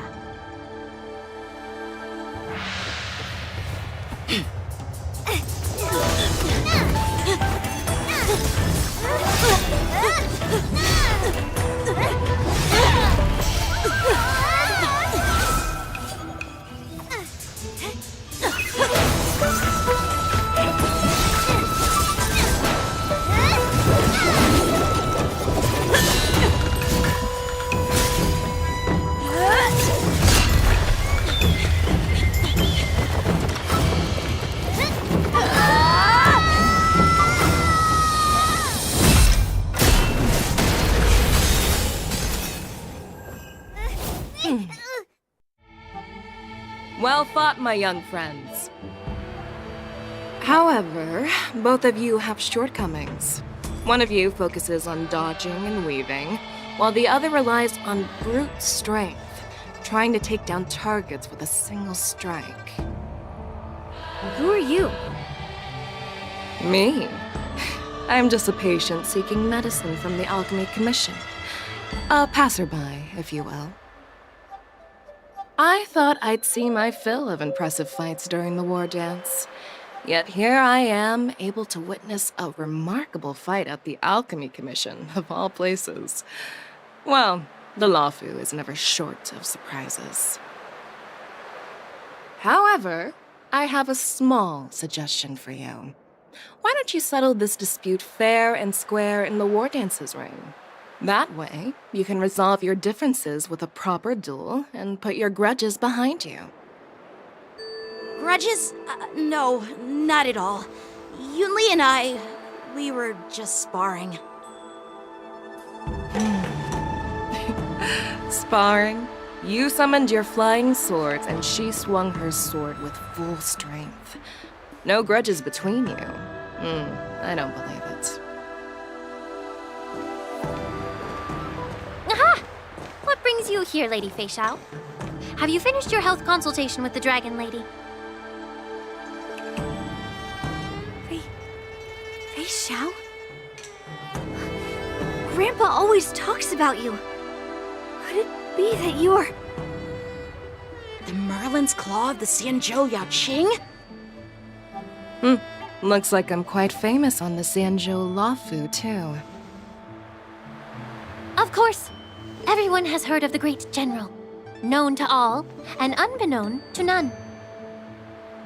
Great General? Isn't that title a bit too narcissistic? I don't like it. Ooh, I heard there's a dozing general on the Lawfu, so I came up with a humble nickname for myself. The Lacking General. Lacking in worries, regrets, and rivals. Sounds much better, right? Yeah, that's a befitting title that sounds both humble and impressive. Now that the sparring session is over, Yanqing and Yunli, shouldn't you politely thank General Fei Xiao for her guidance and bury the hatchet? Here's your sword. Keep it safe. Or it might get taken away again. By the way, we haven't settled the score yet. I'll defeat you fair and square next time we fight. This is how she apologizes? Now that I finally got my sword back, I should report to the seat of divine foresight. I'll take my leave, General Fei Xiao.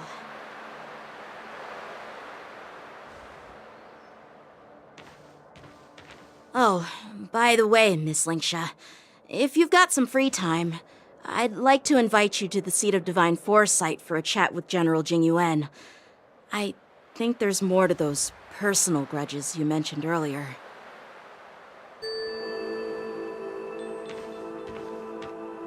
Thanks for stepping in, General Fei Xiao. Otherwise, I'd have had to knock them out with my incense. Not at all. Just doing what you asked. How about we call it even as payment for the healer lady's consultation? Sorry, but even a general needs to pay their bills. We don't do credit here. And let's not forget, you'd have been waiting decades for a chance to see the Dragon Lady if it weren't for me. Well, you can always send the bill to the seat of divine foresight and say it's for mentoring those kids. After all, it was quite the effort splitting them up. I nearly had to get tough. Now, if you'll excuse me, I need to find a spot and get some fresh air.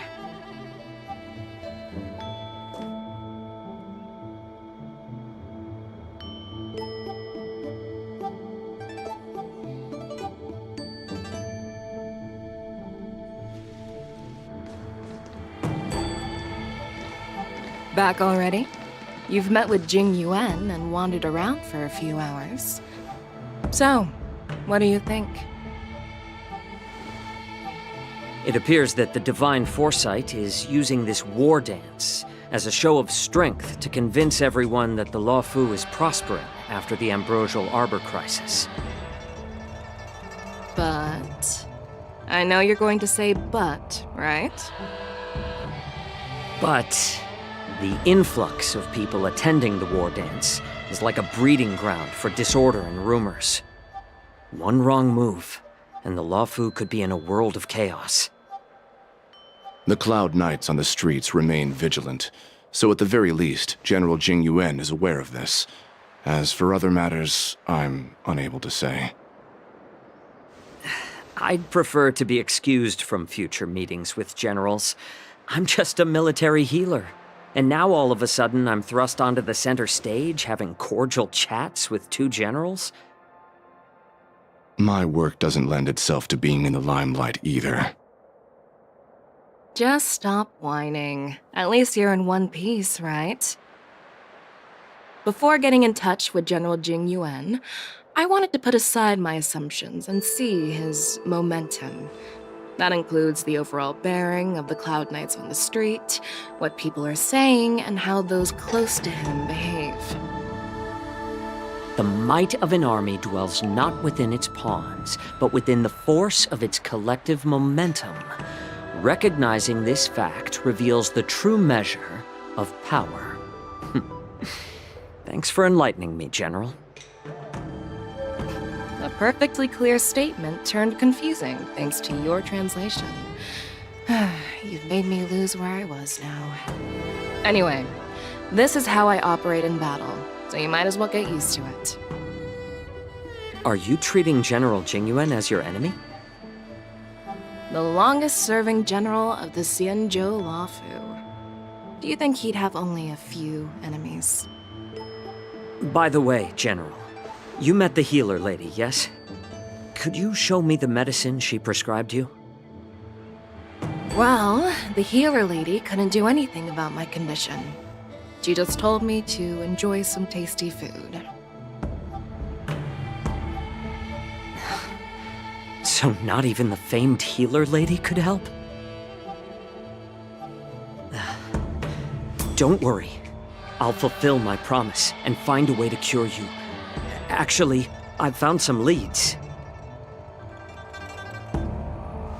Well, life and death, Jiao Chou. It's all predetermined. Upon starting my military career, I made a pledge that the rest of my life would be dedicated to being the Xianzhou spearhead, hunting down the abominations of abundance till the end of my days. As long as I can fulfill that deep-seated desire, I don't care how long I live. You asked if I view General Jing Yuan as my enemy. No. My real enemy has always been myself.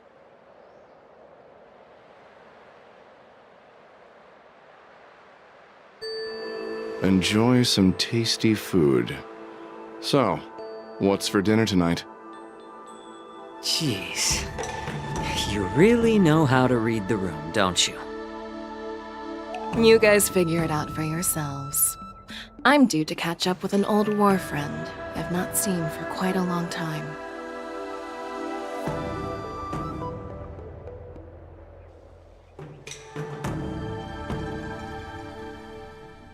Hey! Was that the Yaoqing general who just dropped in out of nowhere? Oh, she's so awesome! I mean, when Yun Li swung that massive sword, she just casually blocked her attack with ease. Mine too. Yeah. But to go up against Yun Li is quite impressive, you know? That aura of heroism and grace. It almost makes me want to learn Xianzhou swordplay. You think so too, right? I agree. General Fei Xiao is indeed impressive. I was talking about Yanqing, actually. Thanks for the kind words, Miss March. The war dance is coming up, and I've been chosen to represent the Cloud Knights in the ceremony. I've had my fair share of defeats lately, and even though I know there are always more skilled sword masters out there, Seeing General Fei Xiao's skills today has made me feel a bit uneasy again. Don't underestimate yourself. After all, generals won't fight in the ring during the war dance. Just remember the state of mind you had when you single-handedly took on me and Blade, putting life and death aside. With that mindset, you can prevail against most challengers. I see. Thanks for the advice, Master Dan Heng. By the way, now that today's events are over, General Jing Yuan wants to invite all of you to the Seat of Divine Foresight. He has something important to discuss.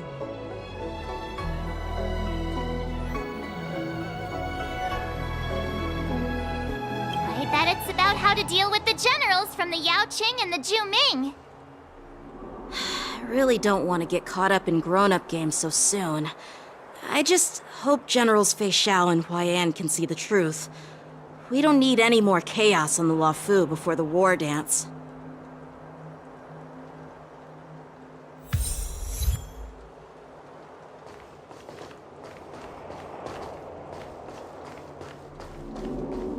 Need your extractor cleaned or your...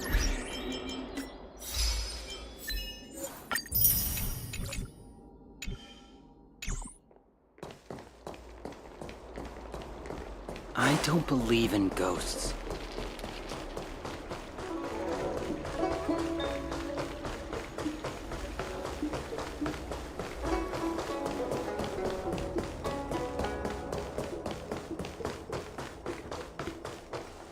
Would you like me to relay your message?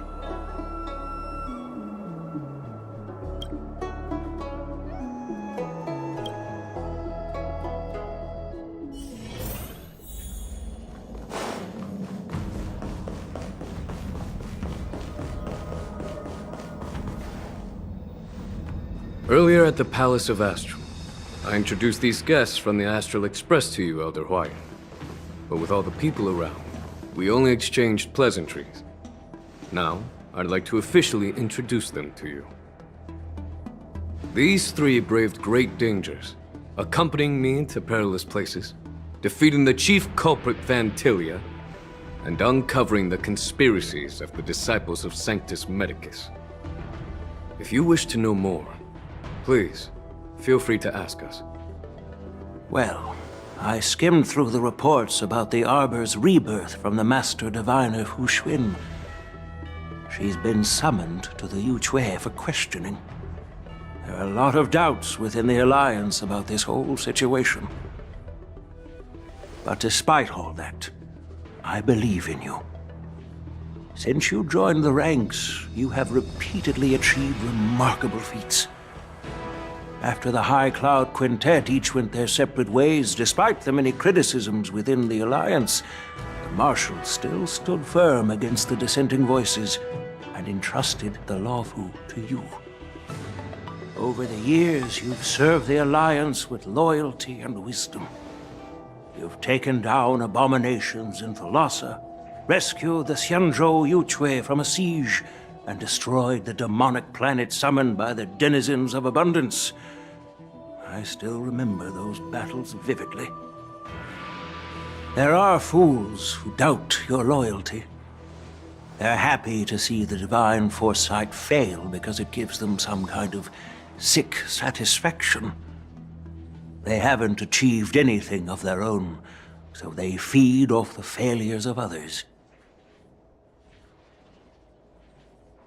But I've seen enough failures in my time, and I want to believe that your loyalty has never wavered. So, General Fei Xiao of the Yao Qing is the only one investigating the Ambrosial Arbor crisis on behalf of the Alliance? No. I am too. This old man's words always catch me off guard. The Marshal ordered me to come to the Xianzhou Luofu, but the document only says, attend the war dance and listen to Fei Xiao's questioning. The Marshal is well aware of Jing Yuan's purpose in holding the ceremony and understands the situation he is facing. She mentioned it because she believes both issues are important. Thanks for your kindness and sincerity, Elder Huayan. But is it appropriate to tell everyone here about the Marshal's orders? By introducing the Express's witnesses to me alone, aren't you aiming to discern the intentions behind both my actions and Fei Xiao's? And whether there's any discord between us? Well, since I'm being open and honest with you, I encourage you young folk to do the same. As for the Ambrosial Arbor crisis, all I need to do is listen. General Fei Xiao will be the one asking the questions. To be honest, I'm more concerned about the timely start of the war dance. Oh, by the way, I've prepared a gift for the war dance.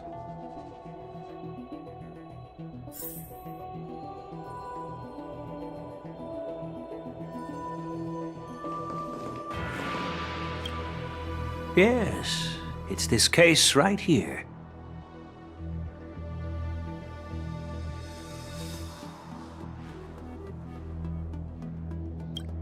There will be numerous contests and celebrations during the war dance, and the main event will be the Ringmaster's Challenge.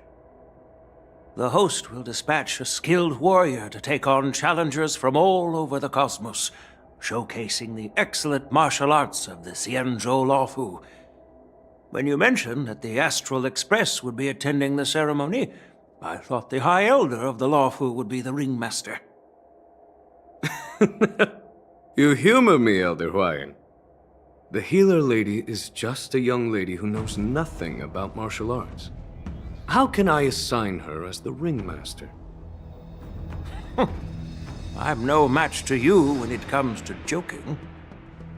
What's this box for? Why don't you open it, General Huayan? This sword case is intended for the War Dance's award. It's empty now. But in a few days, a precious sword will be delivered and stored inside. I don't mean to boast about our skills, but this sword represents the pinnacle of the Zhuming's craftsmanship. It has a legendary history, full of heroic tales from foreign lands, tales that are too detailed to be summarized in just a few words. Since the delegation delivering the sword hasn't arrived yet, I'll just leave the case here for now. I've been wondering who would be worthy of such a sword. And then it hit me. I can award it to the champion of the Ringmaster's Challenge. The ceremony's champion is sure to be a perfect match for the sword. Moreover, I hear that Yanqing is an excellent swordmaster, and that he will be representing the Luofu as the Ringmaster. So it seems like a perfect gift for him. Thank you for your generosity, Elder Huayan.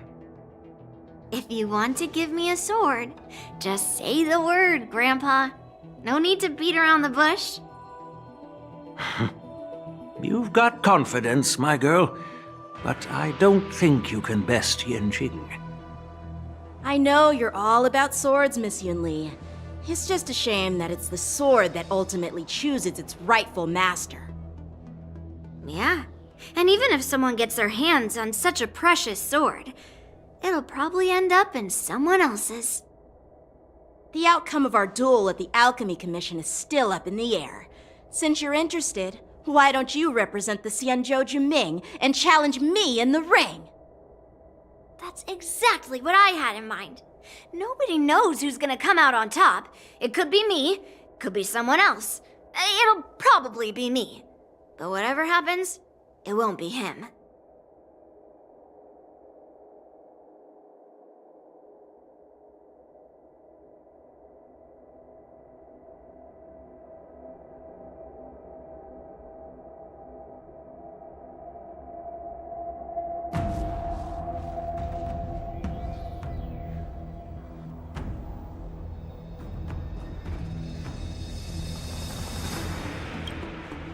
Not to be rude or anything, we've been watching their drama.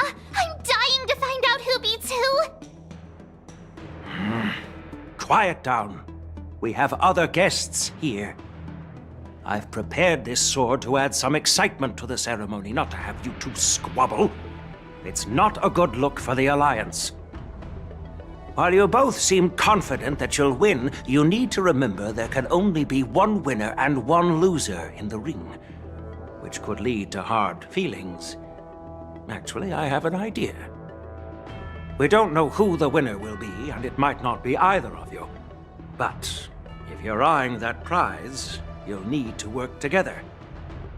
I want you to take on an apprentice who will take part in the war dance and win at least one match. How does that make sense? In my humble opinion, while a Cloud Knight is commendable by securing victories, it's even more so to pass on your skills and spread the way of swordplay.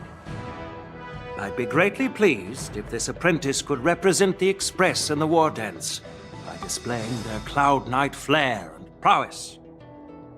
Well, Elder Huayan's idea is quite interesting. Imparting swordplay skills requires teamwork, and both the winner and the loser will learn a valuable lesson regardless of the outcome. The question is, whom should the two of them take as an apprentice? Huh? Who? Wait, me? I noticed just now that Miss March seemed quite interested in the outcome of your sword fight. So I thought, why not teach her the art of swordplay? Wait, are you serious, General? Why am I being dragged into this all of a sudden? I've never practiced swordplay before. I'm a total newbie. You really think I can learn it? Well, you'll probably realize I have no hope and give up on me. And that'd be so embarrassing.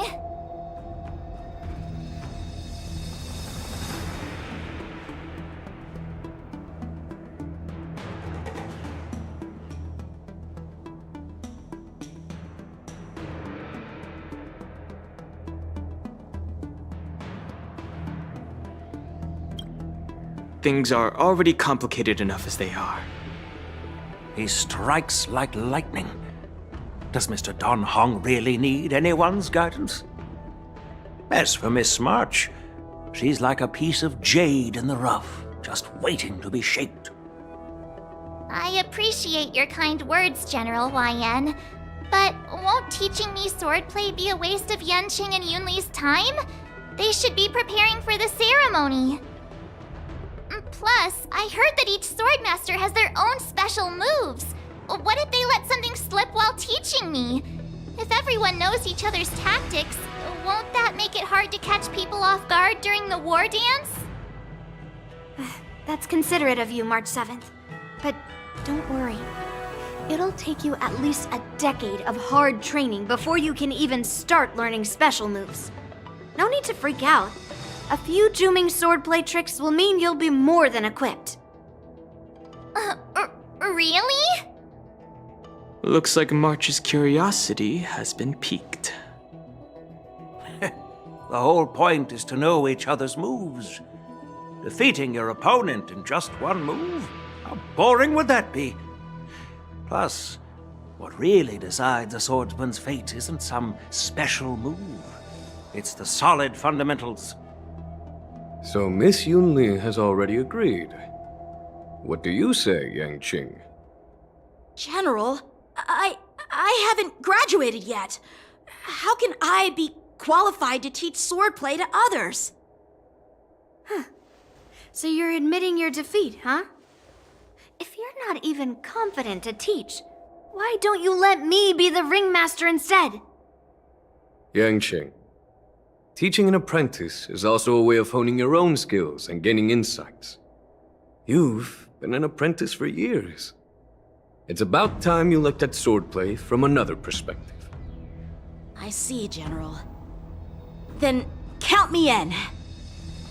Now that Yanqing has agreed too, it all comes down to Miss March giving her nod.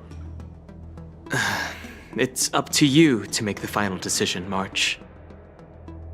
At least that way, I won't have to worry about you accidentally shooting me in the butt all the time. Hey, I've never missed my target. Then I'm on board. Thank you for your kindness, General Huayan. Great! Starting tomorrow, Yanqing and Yun Li will teach you the basics of the Cloud Knight's swordplay. Yun Li and I will head out and purchase some sword practice equipment for Miss March. Think of it as a little initiation gift. You're too kind. Wait, you're giving me a gift? Shouldn't it be the other way around?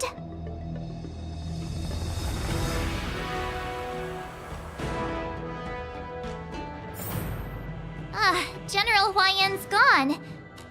Wait, why does something feel off about what we talked about?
I think we strayed off topic.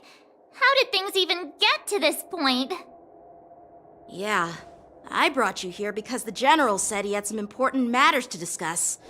But how in the world did Yun Li and I suddenly become Miss March's swordplay mentors?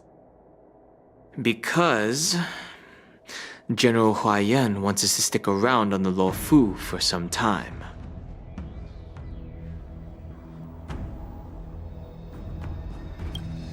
But from his point of view, we're no different from all the other tourists who may leave at any time. Since the crew's actions were mentioned in the Luofu's operations log were given to the Alliance, he probably wants to see firsthand if we're as capable as the report claims, or if we're just some made-up excuse to save face. And he wants to see it for himself during the war dance, which is why he even dragged Yun Li into this.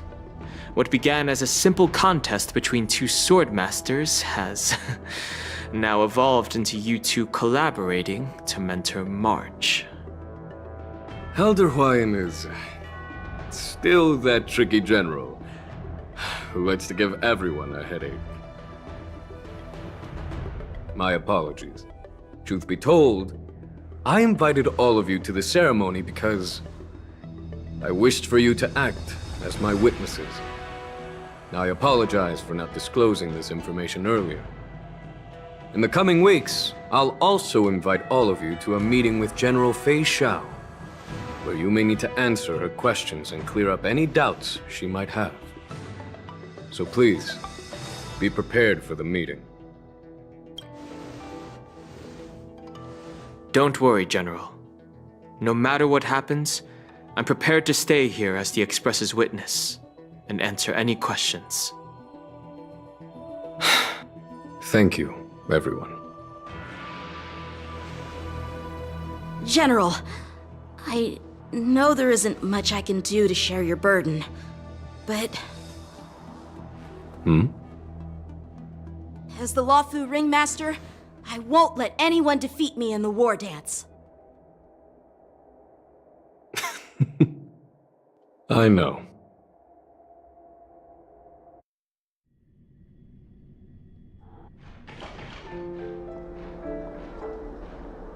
The illustrious Merlin's Claw waiting for me? And for so long, too? It's quite an honor. It's been a while, General Fei Xiao. It's been 30 years since we last saw each other. Right, Yukong? Yes. Back then, you were the vanguard of the Yao Qing's Verdant Knights, and I was a pilot of the Luofu's Rainbow Orbit Fleet. Who would have thought that upon meeting again, you'd be a general, and I'd have given up flying? Really does feel like a lifetime ago. Well, I wouldn't say I haven't seen you in 30 years. After all, your great victories are announced through the Yellow Bell resonance system every day. So I'm well aware of your great feats. How's your health holding up? Still stable, I suppose. Do you still remember the medic who saved me in battle? That healer with the odd name and peculiar temperament. What was his name again? Was it Pichu? Or Kachio? Jiao Cho. He's been my retainer and personal healer, delegated by the Alchemy Commission from the Xianzhou Yaoqing. Over the years, he's dedicated himself to managing my condition. It's thanks to him that I'm still in good health today. Given my background, I'm happy to have made it this far. I'm relieved to know that you're safe and sound. Well then, since you and Elder Huayan are here, I imagine you must have received orders from the Marshal? As your friend, may I ask how the Alliance intends to punish the General of the Lawfu? The Arbor's rebirth has frightened the Elders who lurk behind the scenes. They fear the resurgence of abominations, much like what happened 30 years ago.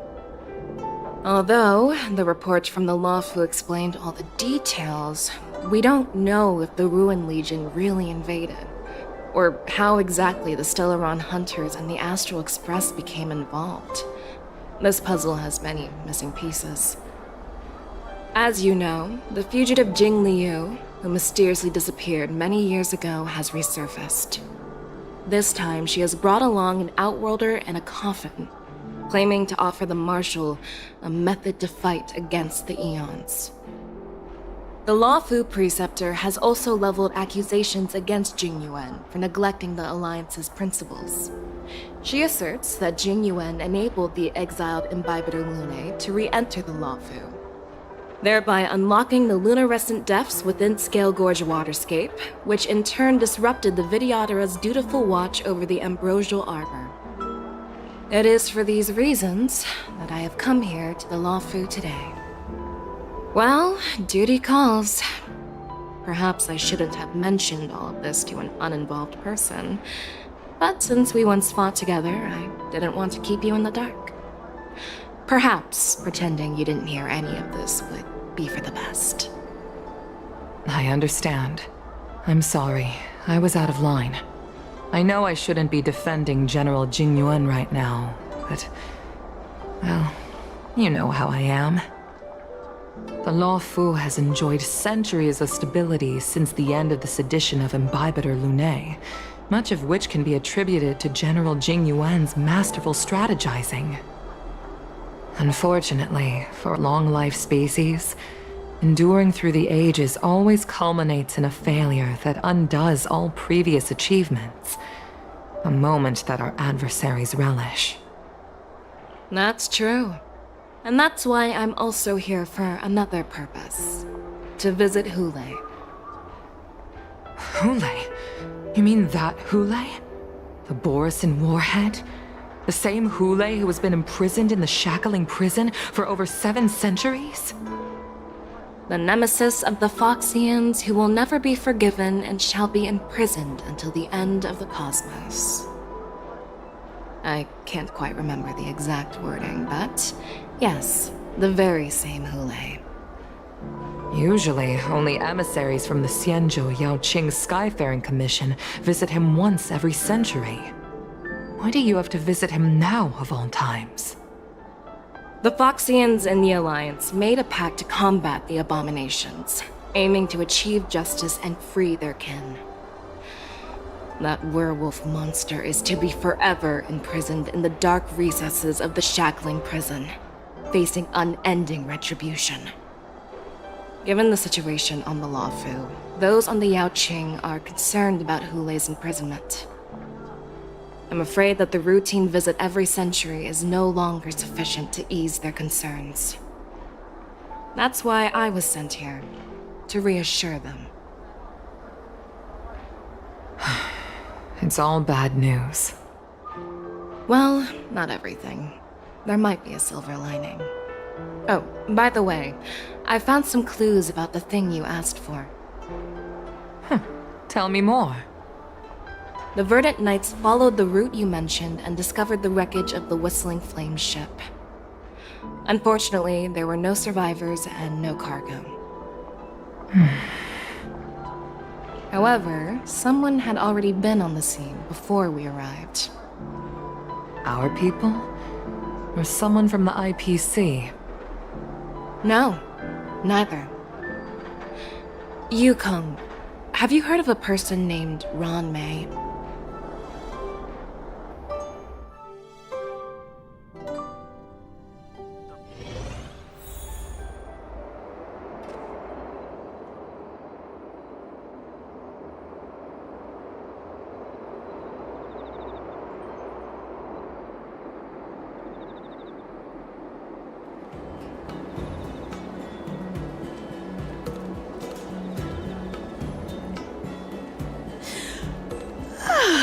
I'm still feeling sleepy.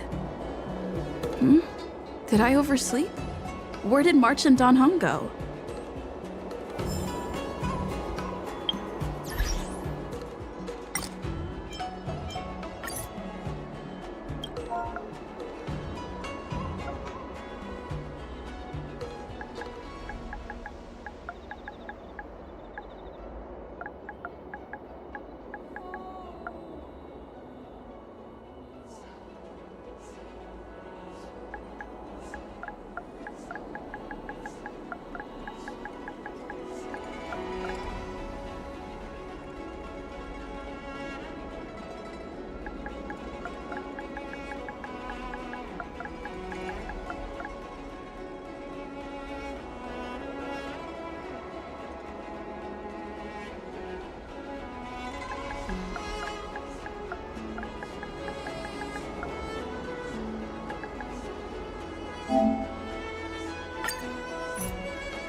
You are. You haven't forgotten about our promise to General Huayan, have you? I woke up especially early so I can start teaching Miss March swordplay. Hey, why are you blushing, Master Yanqing? This is, the first time someone has called me Master. I need to, get used to it. Let me make it clear. Swordplay training is about improving your body, mind, and strength.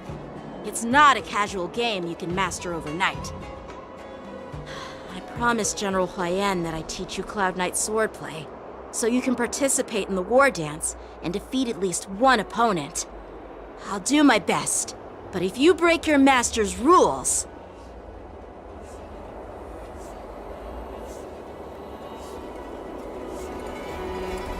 Is it too late for regrets?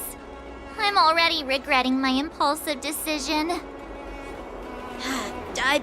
Honestly, I'm not sure what I'll do either, because I've never been a teacher before. So, Miss March, please behave and don't skip classes. Or complain. You need to toughen up and train her properly, Master Yanqing. Don't go easy on her. You're so heartless. By the way, where's Yoon Lee? I've found a quiet spot in the back garden of the Palace of Astrum for our first lesson together.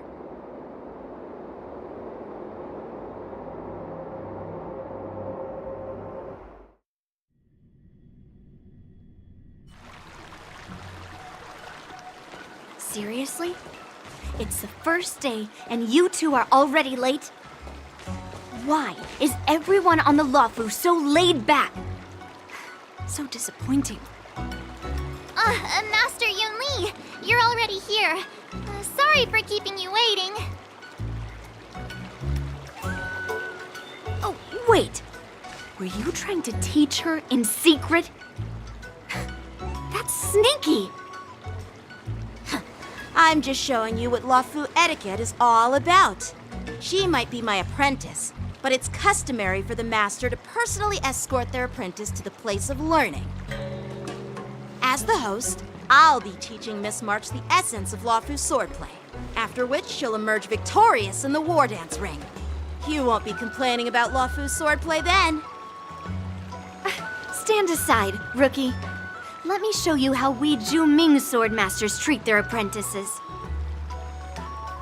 Quickly, over here, Miss March. This is a reverse mentorship gift from me to you. I hope you put it to good use. What's this? Xianzhou clothing? It's so beautiful!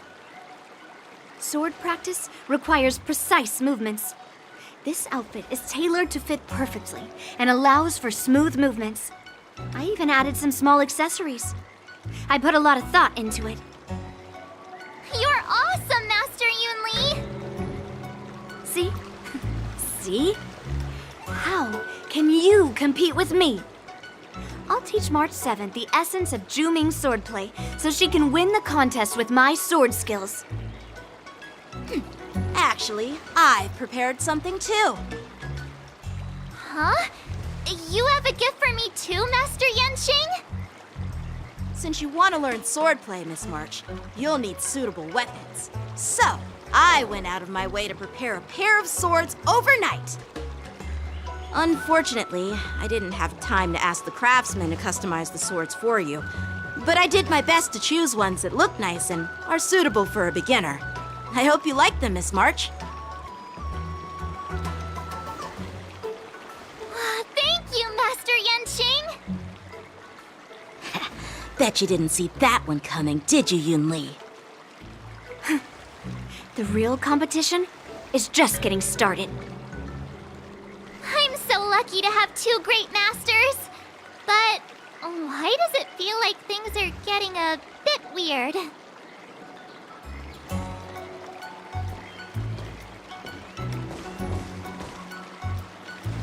So what do you think, Masters? Does this outfit suit me? Perfect. I chose it carefully. It's perfect for beautiful young swordswomen like you and me. All right, let's get started with the training. The person next to me is a Cloud Knight instructor I've brought in. For your first lesson, try exchanging a couple of moves with him. Wait.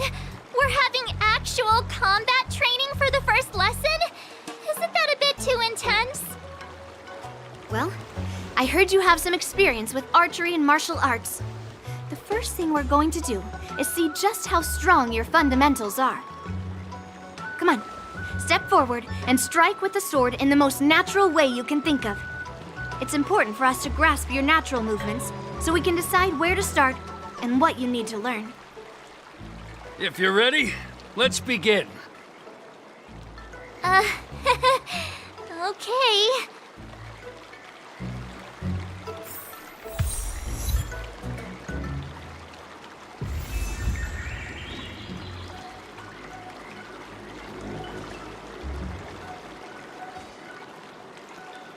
Are you ready? Yeah, I'm ready. But please go easy on me. Then I apologize in advance, Miss March.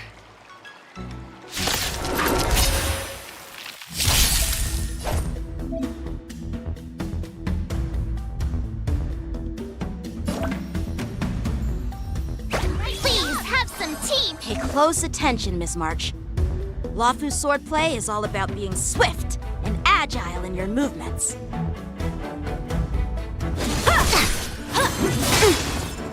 Right on time. Yes, you! Ignore him. Strength is everything. Right on time. Like this? 10 of you. Well done!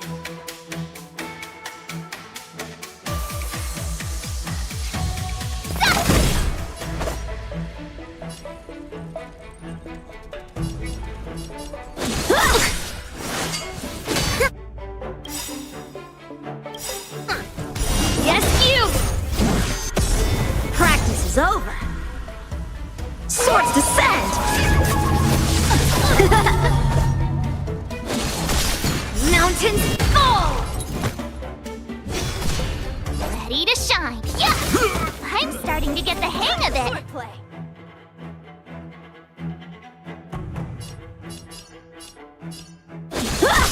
Oh, I get it! With a true heart and focused mind. Here I come! Right on time. To show you what Azure Dragon, White Tiger, less cards! Watch this! What are you made of? What are you mumbling about? Isn't this... sword technique? Shouldn't I be saying something cool? Descend to Earth! How many can you block?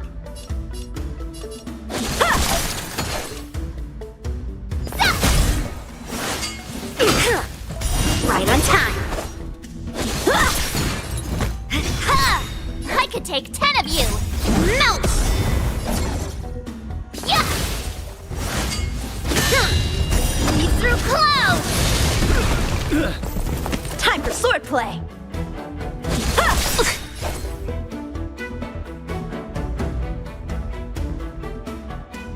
Practice is over.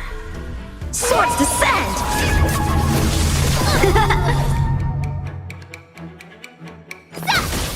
Awesome! Alright, check out this move! Yes, you! Time to show you what I can... Azure Dragon, White Tiger, less cards! Watch this! Strike while the iron is... How many can you block? Melt! Yeah! Descend to Earth!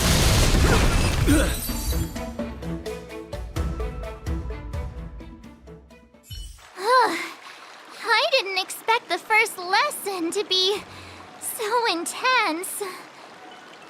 Miss March has quick hands and a flexible body. She's a perfect fit for practicing Lawfu swordplay.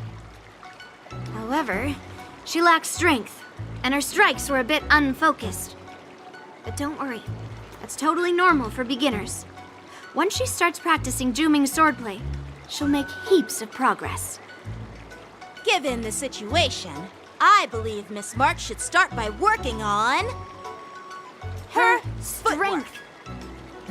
Seriously, do you actually know anything about swordplay, or what? I could ask you the same thing! Dual swords require agility, so what's more important than footwork? Instead of focusing on her strengths, we should address her weaknesses.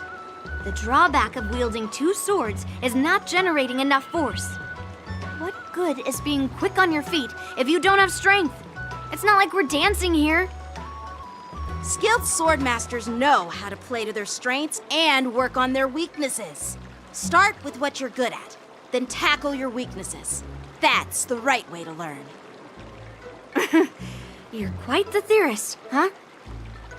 Theorist? You claim to be able to talk to swords. So what does that make you? A lunatic? Hey, it's only my first lesson, and you're already arguing. Come on, calm down, masters. I'll have to improve both my footwork and strength anyway, so it doesn't matter which one comes first. But it does matter. Just listen to me, March 7th. Aww.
Dear Himeko, Mr. Yang, and Pom Pom, we're all good here on the Xianzhou Luofu, so no need to worry. By the way, how's your trip going? As for me, I've somehow become the apprentice to 2 Cloud Knight sword masters, and I've been honing my sword skills with their guidance. One of them is Yanqing, the boy we've all met before. The other is Yun Li, the granddaughter of General Hua Yan from the Xianzhou Juming.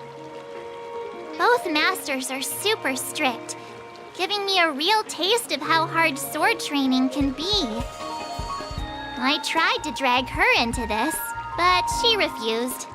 Then I tried to rope Dan Heng in, but Master Yanqing wouldn't have it. Still, I didn't let the difficulty get to me. In just a few weeks, my sword skills have improved a lot. Both my masters think I have unique talents in swordplay, and are literally fighting each other to teach me their skills. Thanks to their guidance, I've actually made some progress. When I get back to the Express, I'll definitely show off my skills and impress you all. Looking forward to your reply. Yours, March 7th.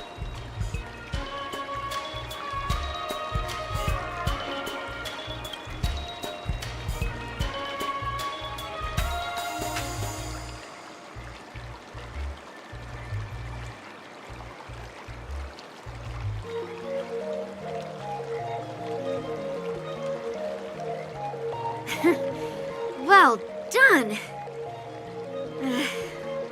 Let's call it a day.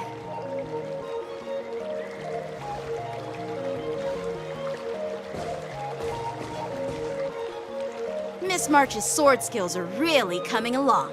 She'll hold her own just fine in the war dance. Perhaps I might have a shot at beating both masters in the ring?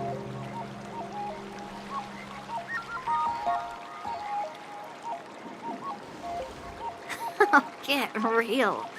You've only been practicing for a short while. How could that possibly happen? With your talent, Miss March, if you dedicate a few more decades to training, you might eventually be able to defeat Yun Li. Decades? But I'll be an old lady by then. No. Can you believe it? March 7th has actually become a pretty decent swordmaster in such a short time. Now I understand why Grandpa always had a grin on his face while training me. Are you sure he wasn't laughing at you? Oh, shut up! It's all thanks to your amazing guidance, masters. Miss March, you're really getting the hang of wielding dual swords. If you're keen on advancing, trying out different Xianzhou blades could improve your touch. Oh, let me see. Which sword is the most powerful? Single sword? Great sword? Or maybe a flying sword? There's no such thing as the most powerful sword. It's all about the skill of the swordmaster. Yanqing wields several flying swords, while I only wield one. But remember how I kicked his butt at the Alchemy Commission? First, you didn't kick my butt. Second, you'll never kick my butt. Third, how about we settle this right now and see who kicks whose butt? Yeah, I'm up for that. And if I kick your butt, you'll drop out of the war dance. Deal? Why are you two arguing again? I thought things had been improving between you lately. There was talk that the leading disciples of the Luofu and Juming generals were supposed to face off in the war dance, but for some reason, they suddenly teamed up to train an apprentice of their own. Turns out the rumors are true.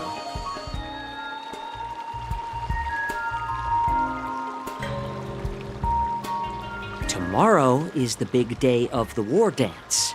shouldn't you two be focusing on honing your skills instead of teaching swordplay here? You're... Oh, that's right! You're the pink-haired fox from the Yaoqing!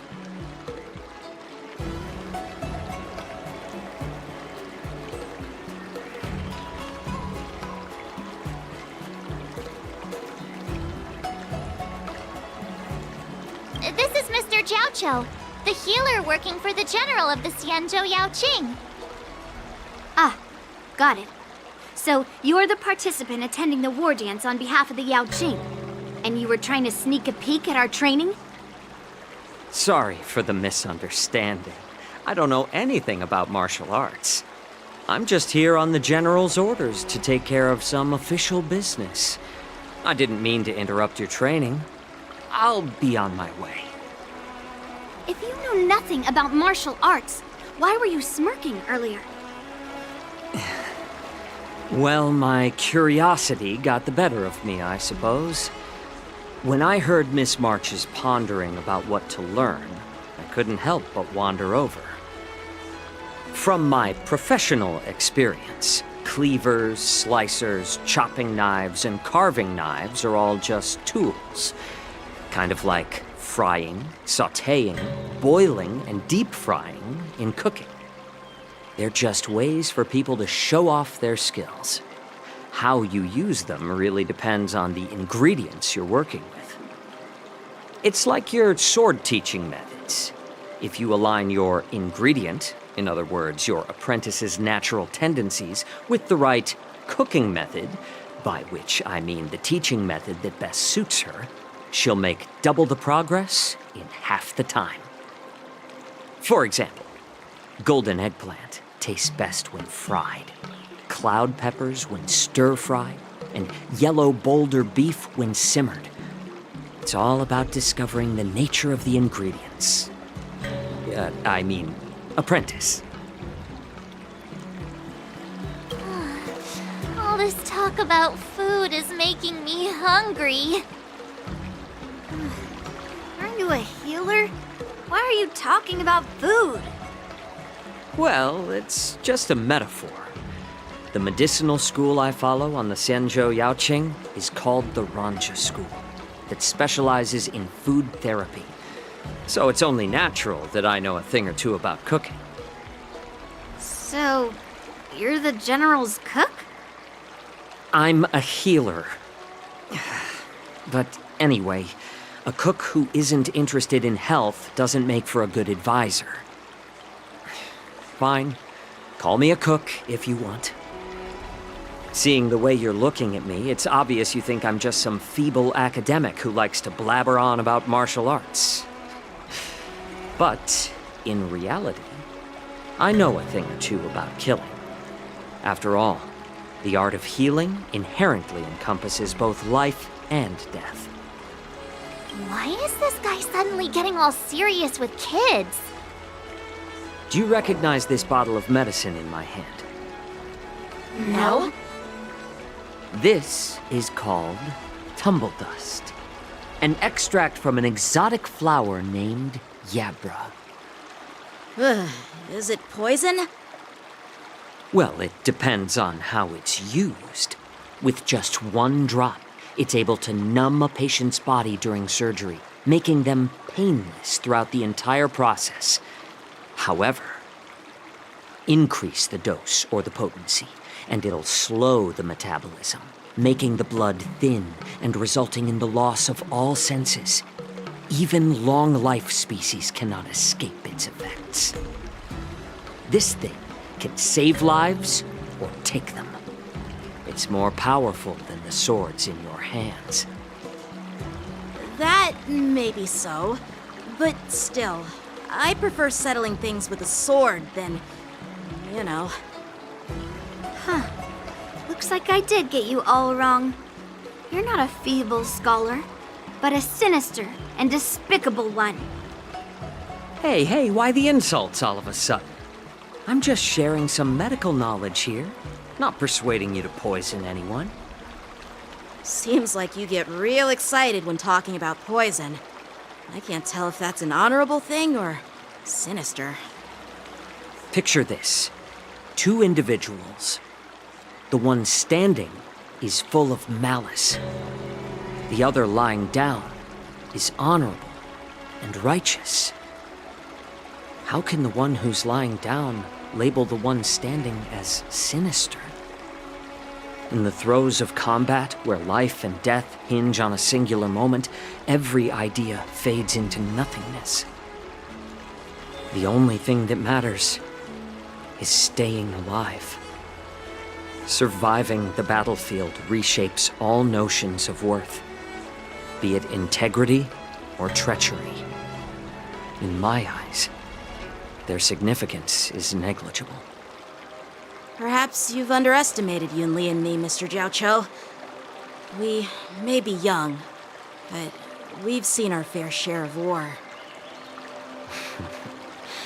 Well, well. Then you should know that the war dance is nothing more than a contest. So why are you so focused on it?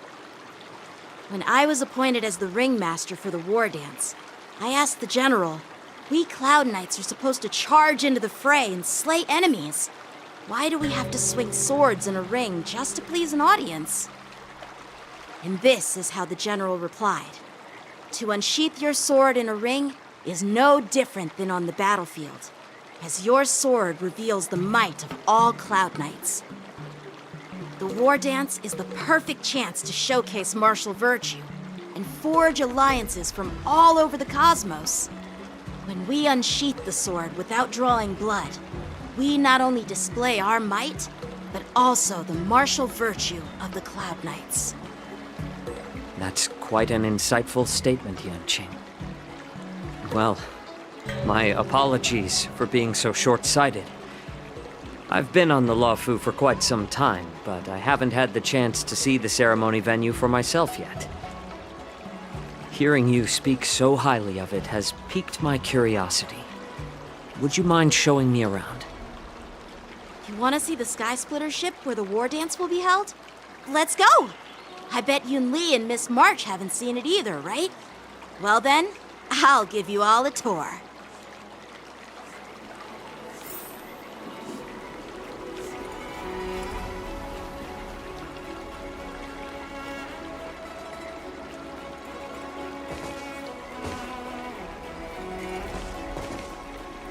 Let's go. I'll give you a tour of the Sky Splitter.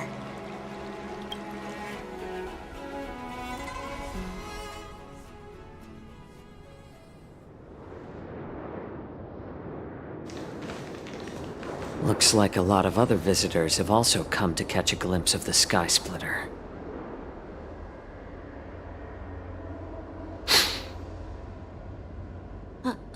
What's up, Mr. Jiaoqiu? No, it's nothing.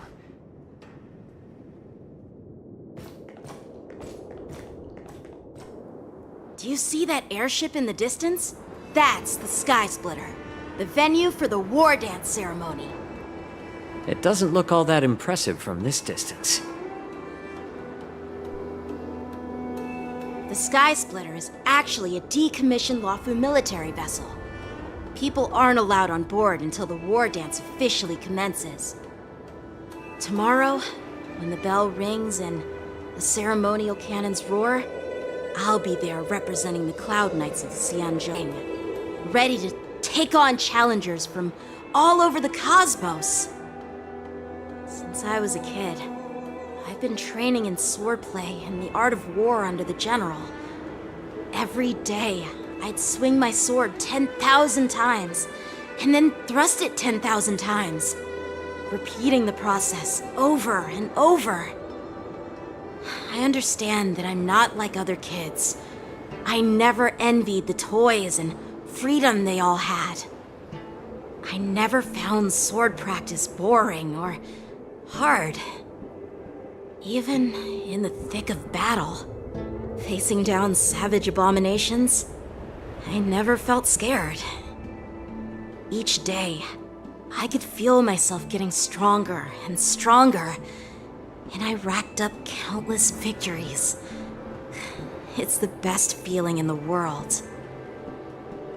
But then, I faced a really tough opponent. And just one slash shattered my confidence into 1,000 pieces. That's when I felt true fear for the first time. Maybe that's what Mr. Jiao Cho meant by life and death hinge on a singular moment. Every idea fades into nothingness. After that, I had to pick up the pieces and try to put myself back together. But no matter how hard I tried, I couldn't seem to find my old happy self again. I often ask myself, why do I wield my sword? If defeat is inevitable, why do I continue to fight? Is it to reclaim the joy of victory? To meet the General's expectations? Or to secure my honor among the Cloud Knights? While the General could teach me the art of swordplay, he couldn't teach me why I should keep on going. He said the reason must come from within myself. I've been struggling to find that reason. But after talking with you, Mr. Jiao Cho, I think I already have that reason in mind. As a member of the Cloud Knights and the General's apprentice, I've had a weight on my shoulders. And I know there's still more to shoulder. But when I wield my sword, it feels like I'm letting go of everything. I love the feeling of giving it my all, facing any obstacle in front of me, pressing forward. That's why I wield my sword. Oh, Yanqing. So young, yet so grown up. By the way, how old are you exactly? Age doesn't really matter. All sword masters will understand how I feel. I get it. Looks like all the kids on the Luofu live tough lives. So, how about you, Miss Yunli? It's not polite to ask a girl her age, no matter which Xianzhou ship you're on. I'm not asking your age. I'm asking if you have a dream like Yanqing has. You don't talk like a cook. You sound more like a TV host or something. Need I repeat myself again? I'm a healer. Well, I don't have a dream like Yanqing does. The only reason I'm participating in the Ringmaster's Challenge is because I made a promise to my grandfather that I'd win the precious sword he's contributed to the war dance. Sounds like that mind of yours is just filled with swords. I bet you've got nothing better on your mind.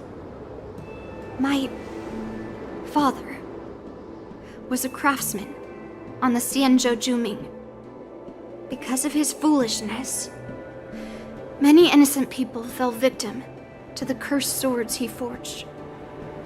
Since I was a kid, it's been clear to me that not everyone deserves to have a weapon in their hands. Giving them a sword is no different than being cruel to the innocent. So, whenever I come across someone unworthy of a sword, I can't help but want to take it away from them. Given that Yanqing is the war dance ringmaster, I'm stepping up to challenge him. To ensure the precious sword doesn't fall into the hands of an unworthy master. Hey, what do you mean by an unworthy master? I see. It's not easy for kids on the Juming either. Well, it's better to have a reason for wielding a sword than to be lost and confused. I've saved countless Cloud Knights in my life, and there are plenty of exceptional warriors, just like the two of you. What happened, Mr. Jiao Cho? Oh, nothing. I was just reminded of some old friends and old tales. Judging from my professional perspective as a healer, Both of you possess remarkable vitality. Your energies flow like raging fires and mighty gales. The upcoming fight will definitely be impressive. Well, we've seen the Sky Splitter and toured the Stargazer Navalia. I guess it's time to say goodbye for now. What? You're leaving already? But you haven't asked me about my dreams. I've been working hard too, you know. It's getting late, Miss March. Unlike you lot, I'm a grown-up bound by responsibilities and duties. The tasks entrusted to me by the General won't complete themselves. By the way, Yanqing, is it normal to have so many people wandering around in an automated area like the Stargazer Navalia? Actually, this is a restricted area. But since you're all guests, I made an exception, so you could take a look around. I understand. Well, I'll take my leave. I wish you both the best of luck in the ring tomorrow.